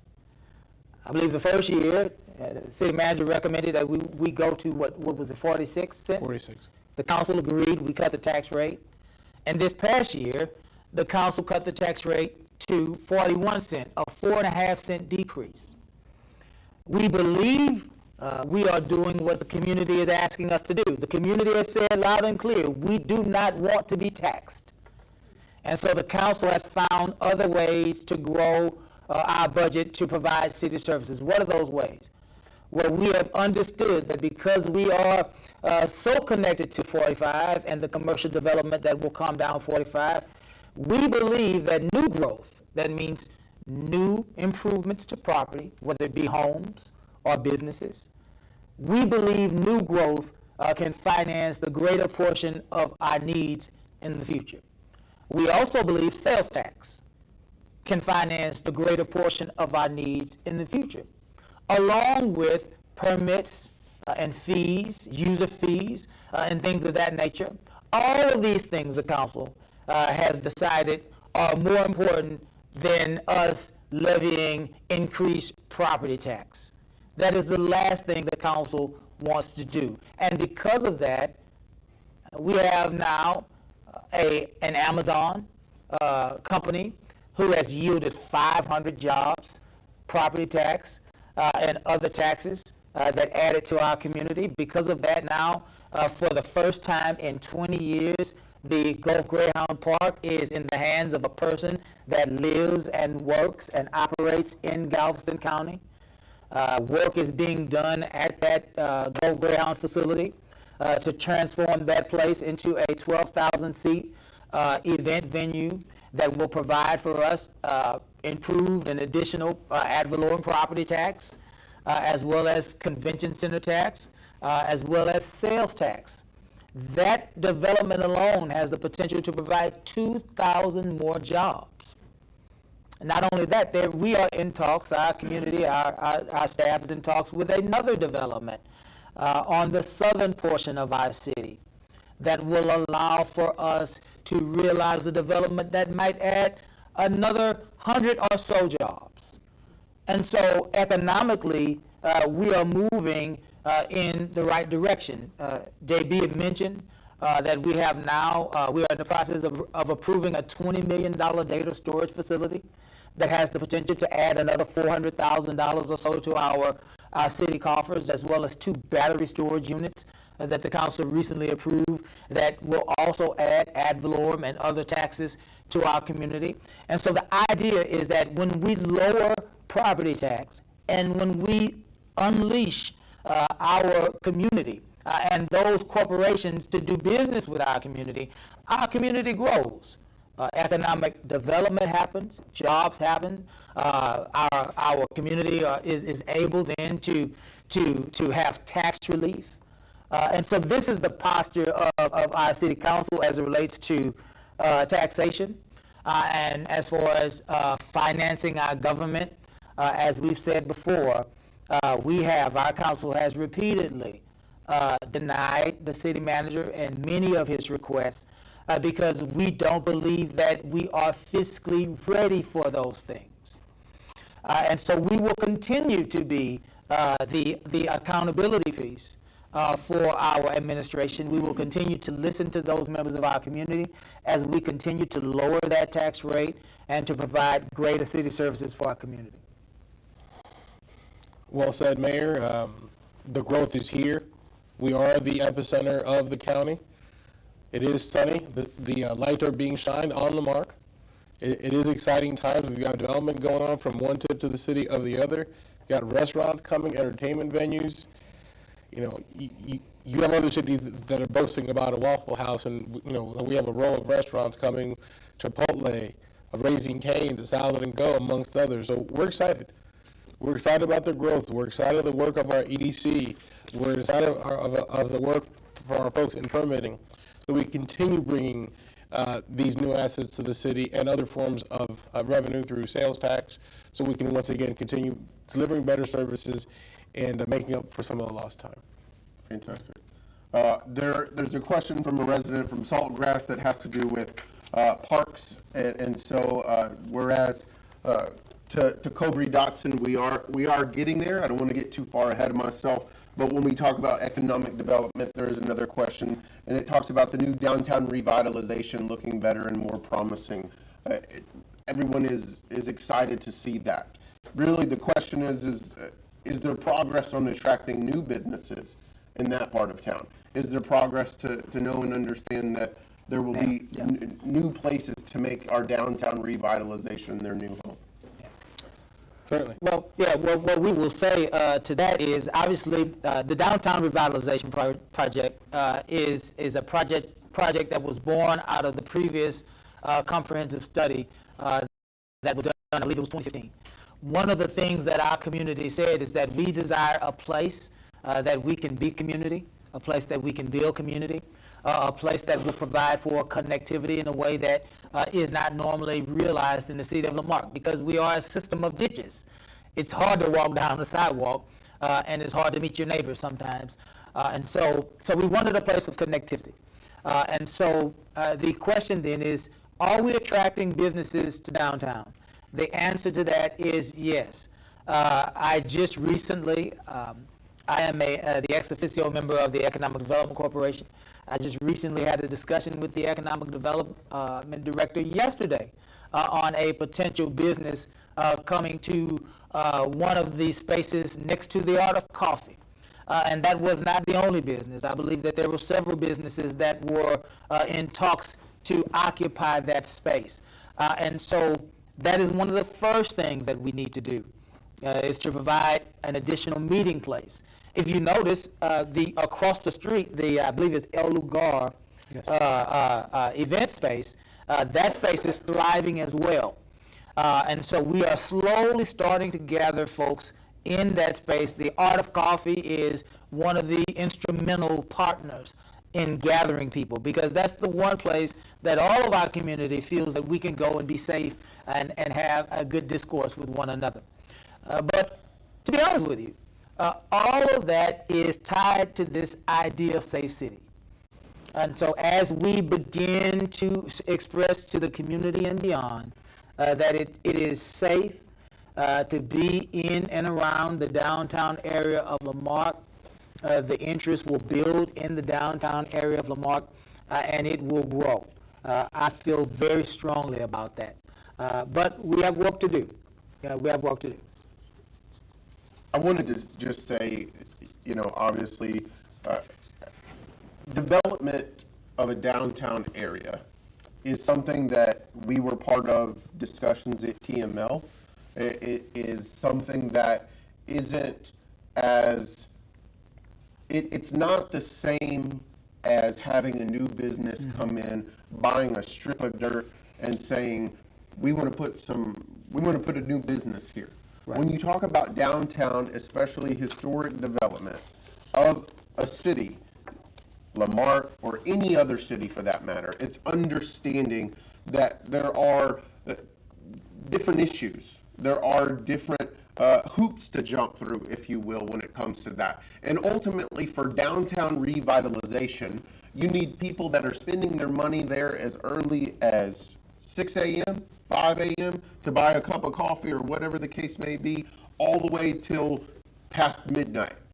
And that can look a couple of different ways, but to completely revitalize a downtown, it is a responsibility to discuss what that takes. Mm-hmm. It is the idea of having different businesses of all different kinds to have a place to get early morning coffee or a nightcap before before you're ready to put your head on your pillow. The idea of downtown revitalization is to encompass a diverse portfolio of businesses in order to do that, and that really is the next step that the Economic Development Corporation, in conjunction, as we all move forward. As we look at that, it really is that diverse portfolio that is going to encompass all of those different things. And so as we continue with economic development as a whole, unless there's anything that either one of you gentlemen really want to jump on, we have the growing development of homes. We've talked about the second fastest growing city in Galveston County. Yeah. Mayor, you've talked about all the new certificate of occupancies for businesses, the new rollouts of things, but it is important to know who's spending their money here, who's going to be working these jobs, who are now calling La Marque home. And so with that, we have really, again, the continued idea of bright days ahead, but we have new housing development. We have Delaney Cove, we have Saltgrass Crossing, we have Painted Meadows, Trails of Woodhaven Lakes, Sunset Grove, and Ambrose new developments. And so when we talk about those, I think it incorporates all of these different aspects, but I don't want us to talk about that and forget the historic side of our city. Right. We have the question of what progress is enhancing public transportation on the east side of our city, as well as the infrastructure and promoting alternative modes of transportation to reduce the congestion, to reduce carbon emissions, and all of these things. And so with two of those together, it's knowing and understanding all the new development we have on in our city, as well as what we're doing to not forget about those that have called La Marque home for years. Yeah. So let's say this. There are two sides of our city, but there's one heart in our city, obviously. We're one community, but there is a community that was pre-existing, and there is a community that is being newly formed as we speak, and they have different needs. The eastern portion of our city obviously has a great need for infrastructure, whether it be stormwater, wastewater, whether it be streets, or any infrastructure. It's 70 years old plus. The western part of our city is growing by leaps and bounds, and so their infrastructure is in a little better condition. But the problem on the west side of our community is transportation, the ability to move around their neighborhoods because of all of the development, because of the 45 expansion and things of that nature.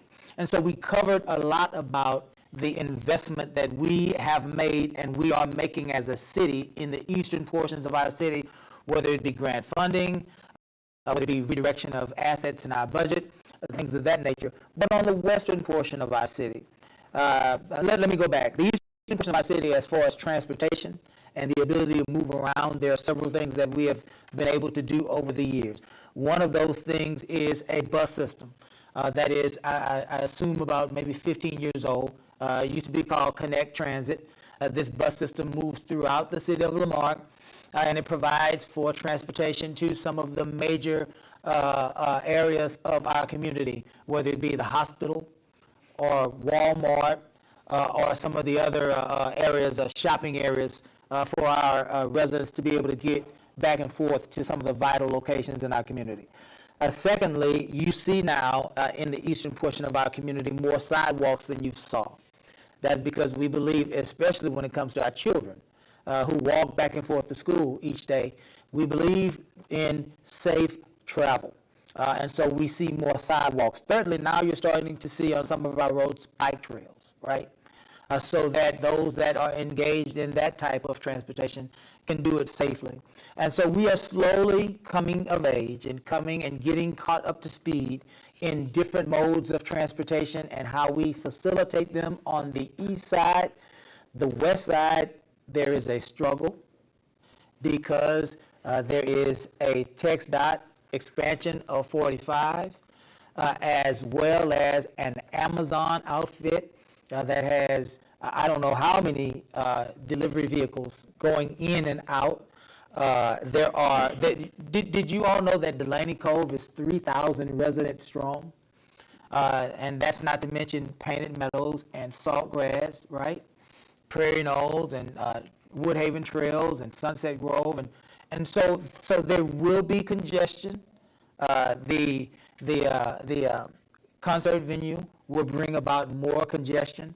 What are we doing about that? We as a council and as a staff, we're working with TxDOT first and foremost to try to alleviate any areas of congestion or heartburn for our community. We are actively engaging them right now. Secondly, we are also looking for Amazon because we want to call them into a meeting because they had a process in which we approved that would alleviate traffic on those residents of Delaney Cove, and it appears as though there is work to do on their end and how they are complying with that plan.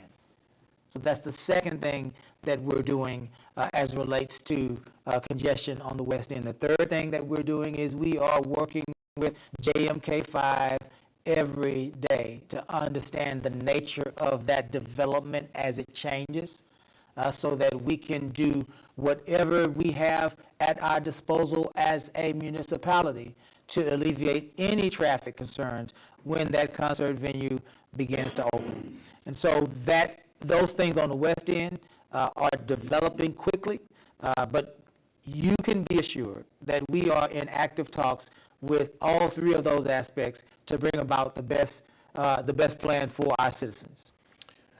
Just to add to that, we recently had, as the mayor mentioned, sidewalks added to Texas Avenue that went from 45 on both sides on the Texas City side, it went all the way to Amburn, and then on the other side, on the La Marque side, went all the way down to West Lawn.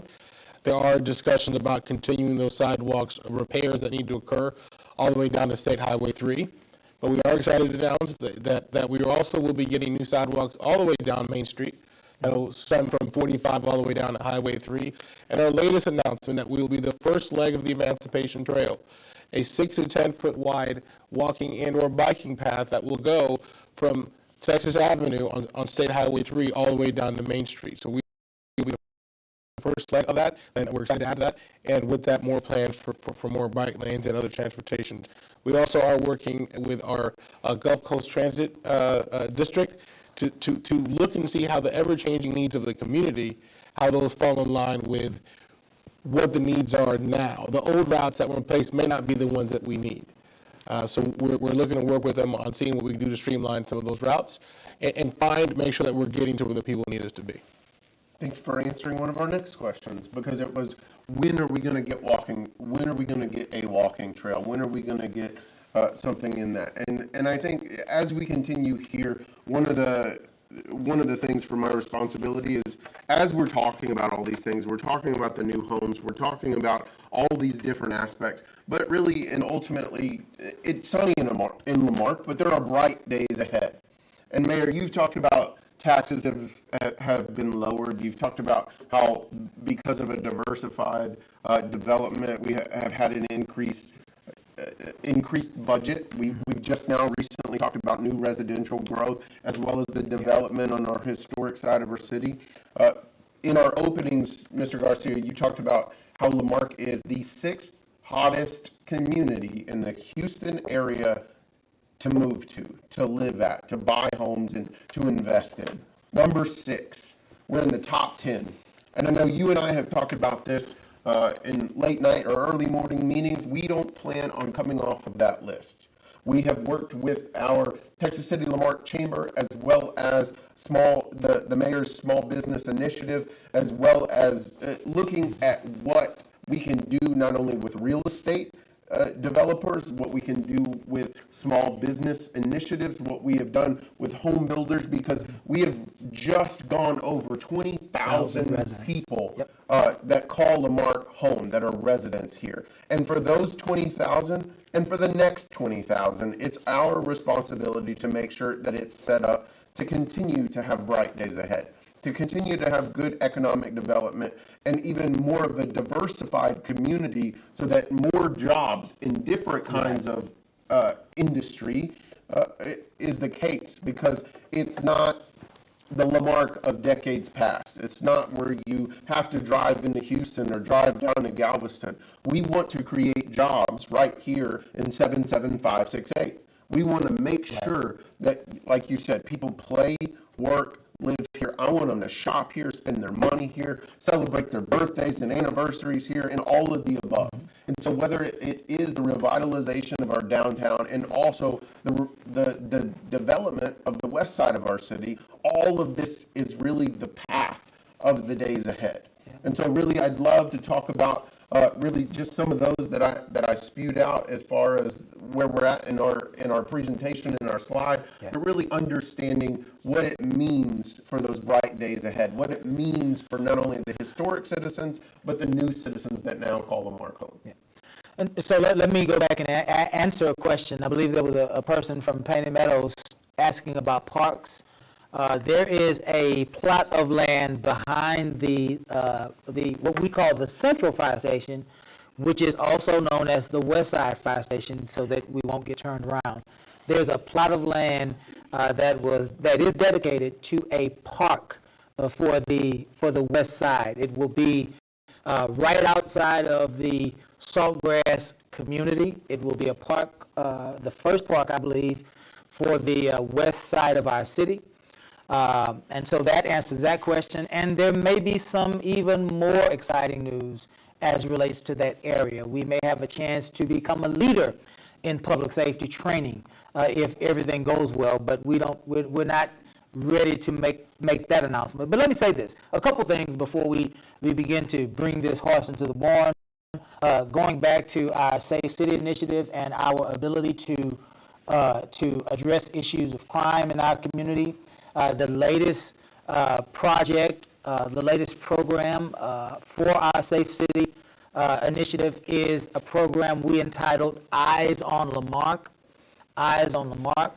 This is a program that allows for a network of cameras, whether they be flock cameras, which are license plate reading cameras. There will be 40 of those in this proposal, bringing our total of flock cameras to 49.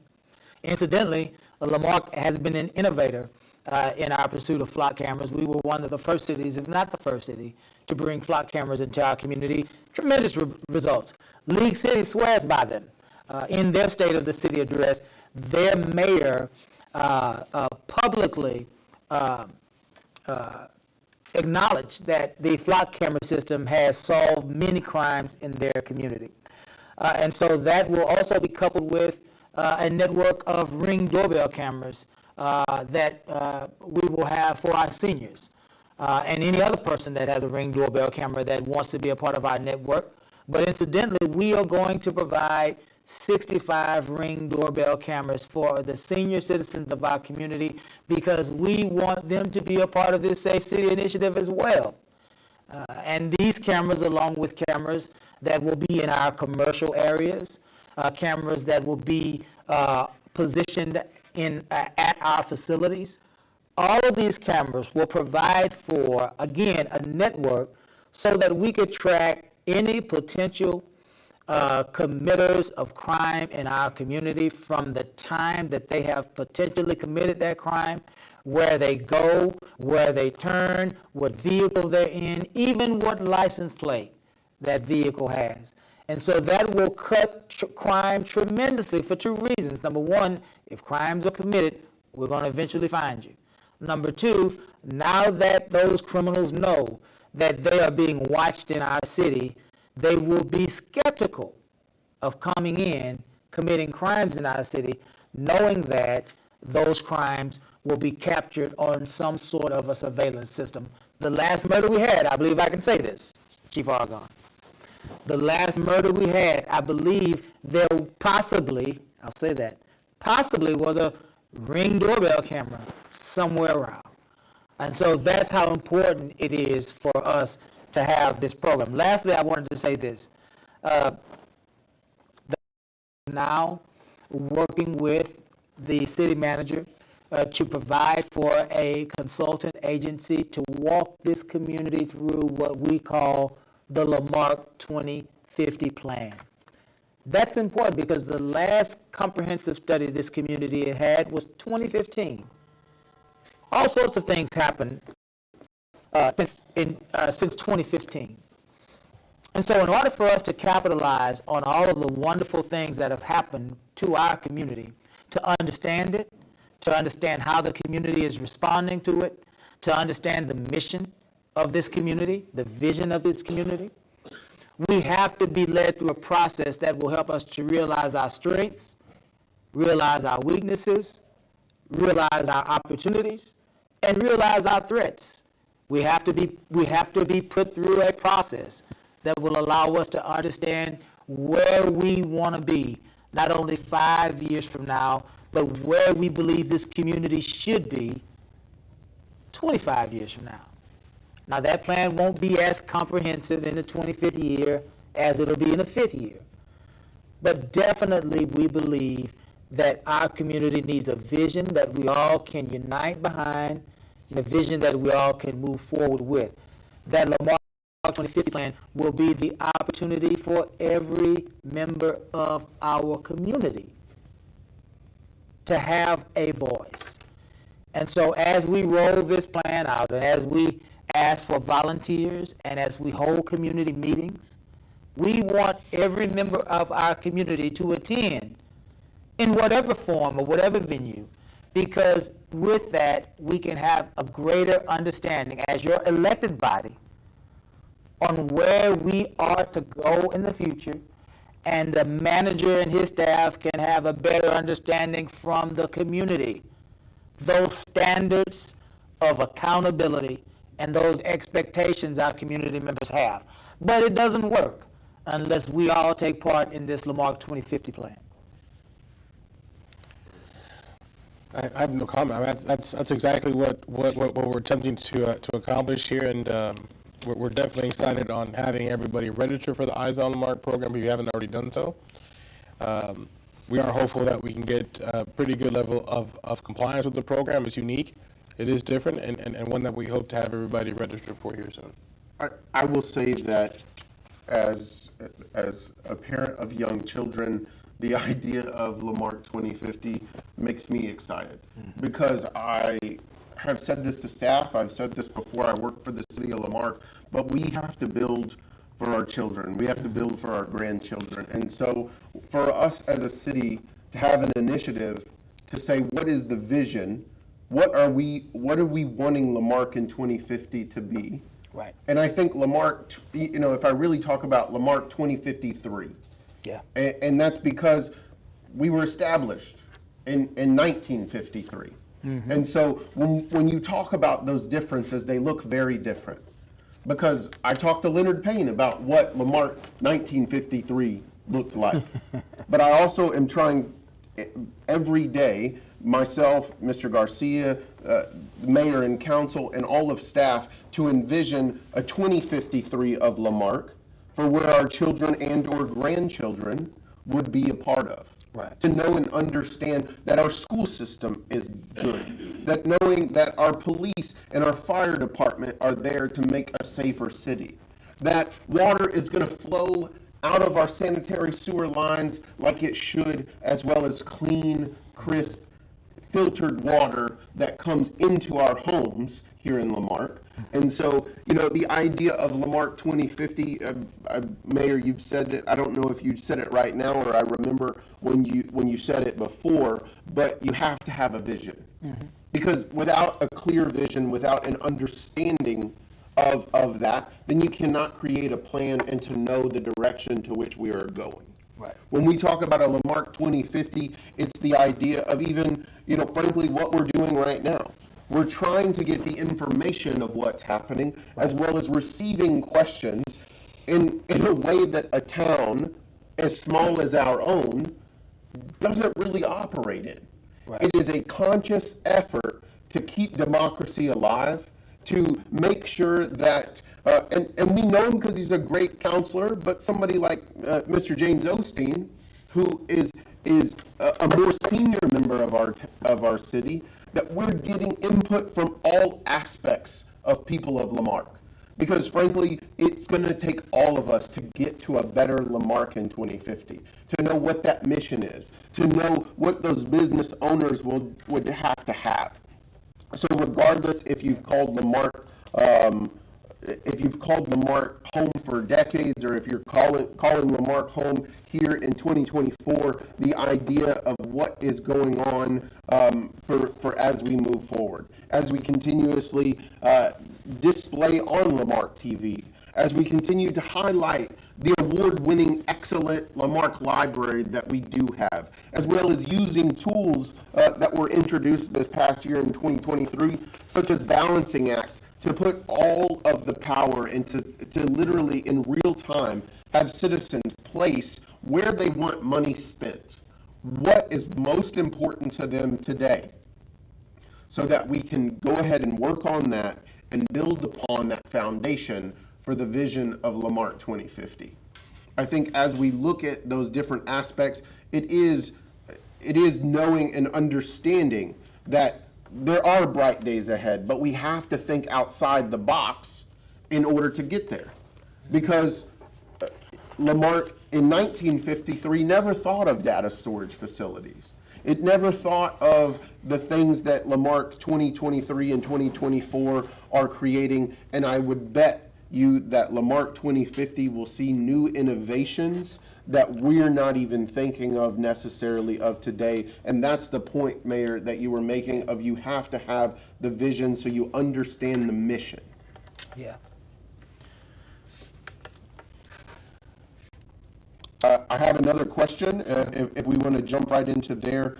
My next question that I have is how much money has been recuperated with the decrease of gallons of water? So we went from over a 60% loss now down to teetering around 40, right under 40. What are we doing with the savings? Great question. To close the year, we did receive the end of 2023, which we did receive here last month. We did receive a refund for less than expected use of water, totaling approximately $175,000. What that's done is it has allowed there to be a strength in our utility fund. It allowed us to better forecast for the future, where we hope to be able to maintain the same budget to mimic the actual growth that's in the city. And more importantly, to help us be closer to a method in a way where we do not have to increase our water rates, if at all possible. We're doing everything in our power now to do so, while still delivering a higher level of service if we can. There will come a time where we will have to possibly increase our water rates, because we know that rates go up and possibly not down. However, we're happy to report that this is inched us a little bit closer to do so, to not have to do so right away. I think everybody hopes that that's part of 2050 plan, right? We sure hope so.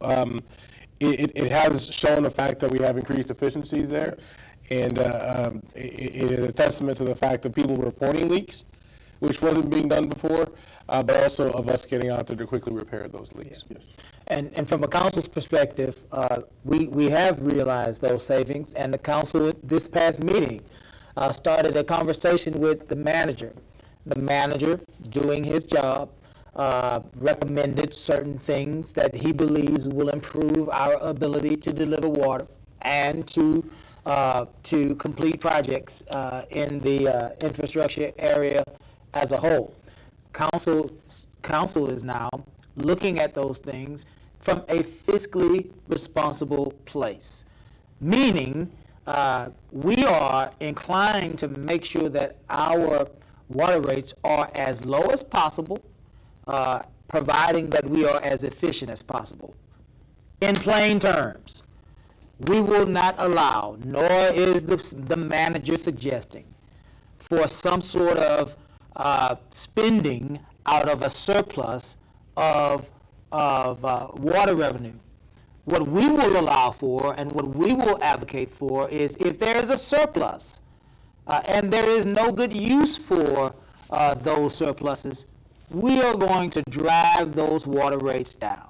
That's what the council will do. Now, the caveat in that discussion is those things that the manager is recommending, the council has to see as viable or as not viable at this time, if that makes sense to everybody. So we will not allow for the administration to recommend anything that is not fiscally responsible. We will make sure that those rates are at an adequate level to do only what they're designed to do, provide for adequate water service for our community. My next question, obviously if y'all want to jump in here, but I'm going to go ahead and take the lead on it. I think because it is primarily really kind of how my job has changed. But how has the city government continued to engage with the local community to gather feedback as well as to communicate the needs and concerns that are being addressed, and how are they becoming part of the decision-making process? I'll be the first to tell you that obviously my role has changed, and with that doesn't come that we abandon we abandon the old. It is the fact that we are building a team, and so I am very pleased to tell you that we have brought on board 2 senior communication college interns. They're getting ready to graduate. They're in their senior year. You will see them out and about. You will see them in working behind the scenes, even on what we're doing currently in this broadcast. And so not only with those, but is the search for a new full-time communication liaison, communication role there, is what's going on currently. And that was discussed as early as Monday meeting. But with that, and the idea of building a team is because we want to constantly be gathering feedback.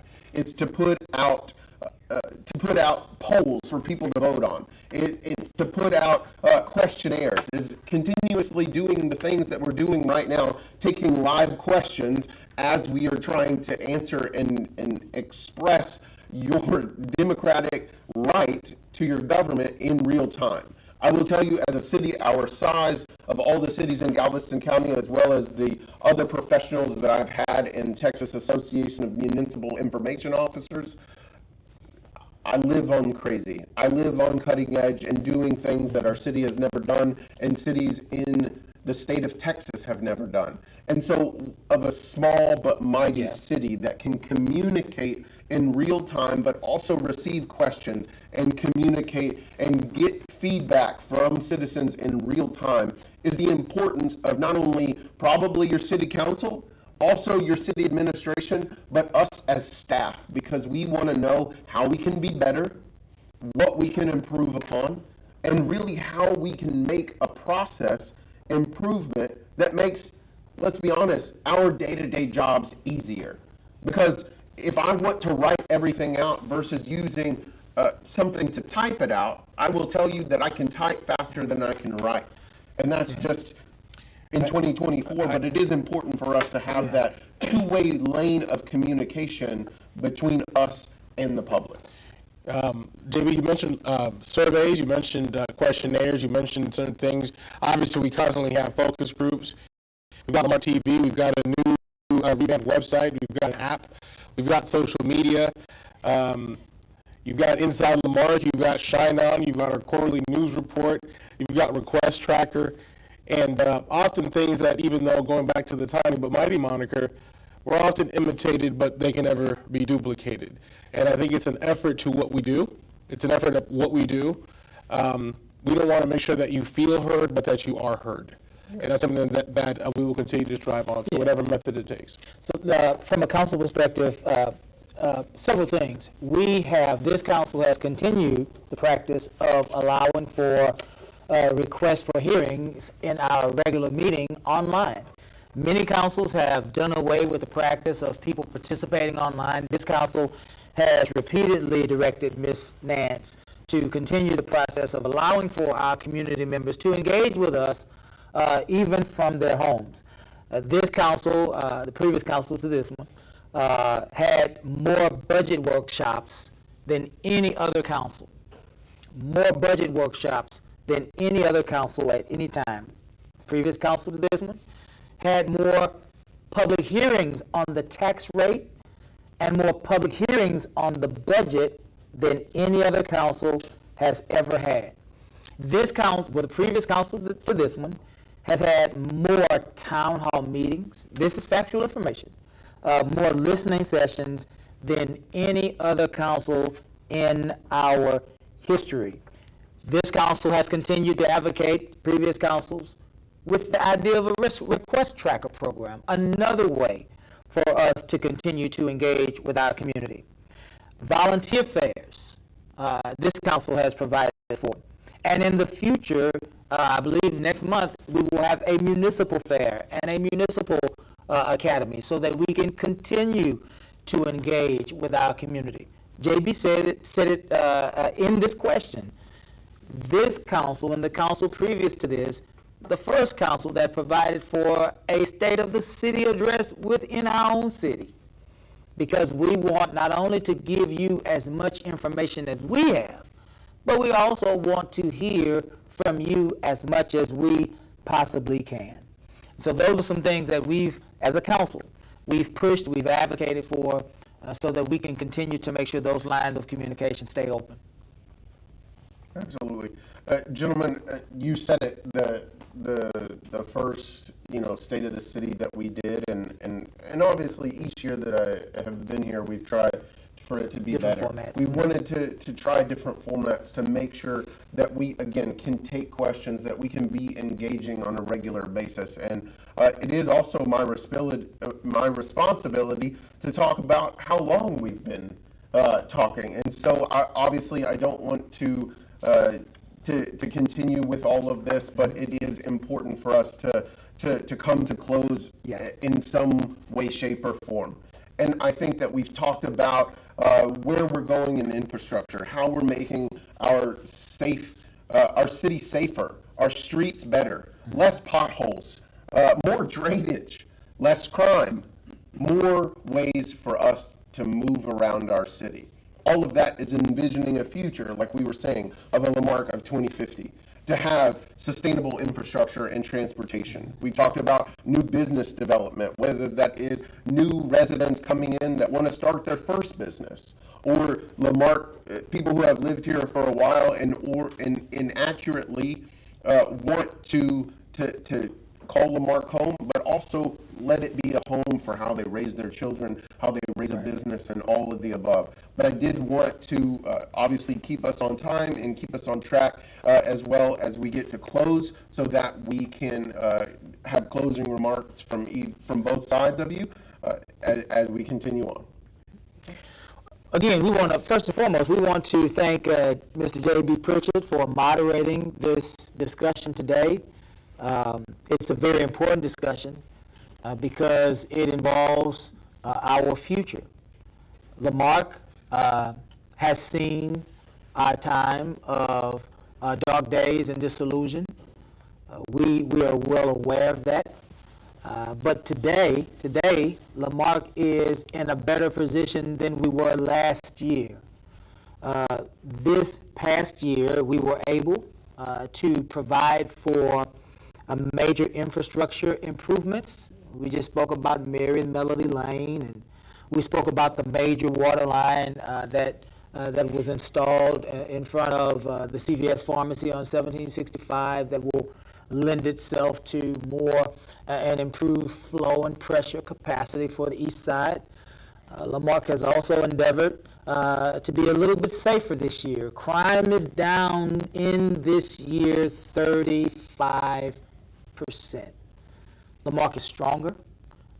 In our law enforcement community, we have at the height, we will have 45 sworn officers, a gang unit, special response teams, certainly new Eyes on La Marque program to increase the pressure on those potential criminals, continued working relationship with the Galveston County Organized Crime Task Force to break up those organized crime institutions that threaten our city. From a fiscal and a financial standpoint, La Marque is doing better than we've done before. Our budget is higher than it has ever been because we are providing more services. We have an increased code enforcement division. We have an increased fire division. We just heard about the bolstering of our police department, and we did it by cutting taxes, cutting the tax rate. We increased the services and we cut the tax rate at the same time. That provides for tremendous amounts of economic growth. We anticipate the dog track, the Go Greyhound track, coming online late this year, early 2025. We anticipate a surprising new development that will take place on the southern border of our city, and many, many more bits of economic development in between. La Marque has seen her dog days. No one's denying that. But if we were to look at La Marque today versus La Marque this time last year, the improvement is undeniable. And if we were to look 3 years prior to today, and we look at a government that was without a city manager and 6 directors, a government that many people predicted to fail. If we were to look from that standpoint, and we were to look now at today, we would see how far we've come. And so it is sunny in La Marque for those of us that have been here long enough to know those dog days. And it'll continue to be sunny. Thank each and every one of you for coming. Thank you all for participating.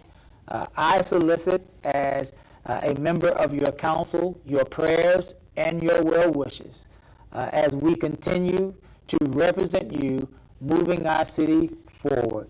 God bless each and every one of you, and certainly God bless this great city of La Marque. Thank you for your attendance. Thank you. I'd like to, in closing, implore everybody to continue to be part of the change that you wish to see. And I want to correct myself on something I said earlier. I said live, work, and play, and I want to highlight it should be a commendable place and the best place to live, learn, work, and play. Our education system is thriving. We've got a recently opened elementary school, new high school, new stadium to come. Our test grades are better, so kudos to all the folks that work in the service industry to serve many. You have our commitment to continue to be aggressive and to continue to be passionate. Accountability will be the utmost. I hope for cohesiveness and unity, continued volunteerism, continued support, the momentum that is undeniable, that we are moving forward. I pray for all of you to have health and prosperity. And lastly, it is definitely sunny in La Marque. Absolutely. Thank you. So at this time, it is, like we said, thank you for everyone in attendance. I would like to thank everyone who is watching live, whether it's on YouTube, Facebook, La Marque TV, local channel 16, as well as those that will come back and watch this again as we broadcast it on a regular basis, because the entire point of all of this is to communicate your local government with you. And so whereas hopefully we see your local government as something that is at your fingertips. I think a lot of times our county, our state, and our federal government can seem a million miles away. And your local government is here. We shop at the same places, we live in the same neighborhoods as each other, and so on and so forth. So the importance of this and broadcasting this information on our website, on our mobile app, and all of that is to obviously communicate this information in live and real time, as well as to continuously fuel the two-way communication as we're doing that. And so again, I thank you from my standpoint, and for these gentlemen for elaborating on their aspects of the city. It is sunny in La Marque, and thank you for joining us. With that, gentlemen, we should be cutting, and that should be it. So thank you. Thank you. Thank you, sir.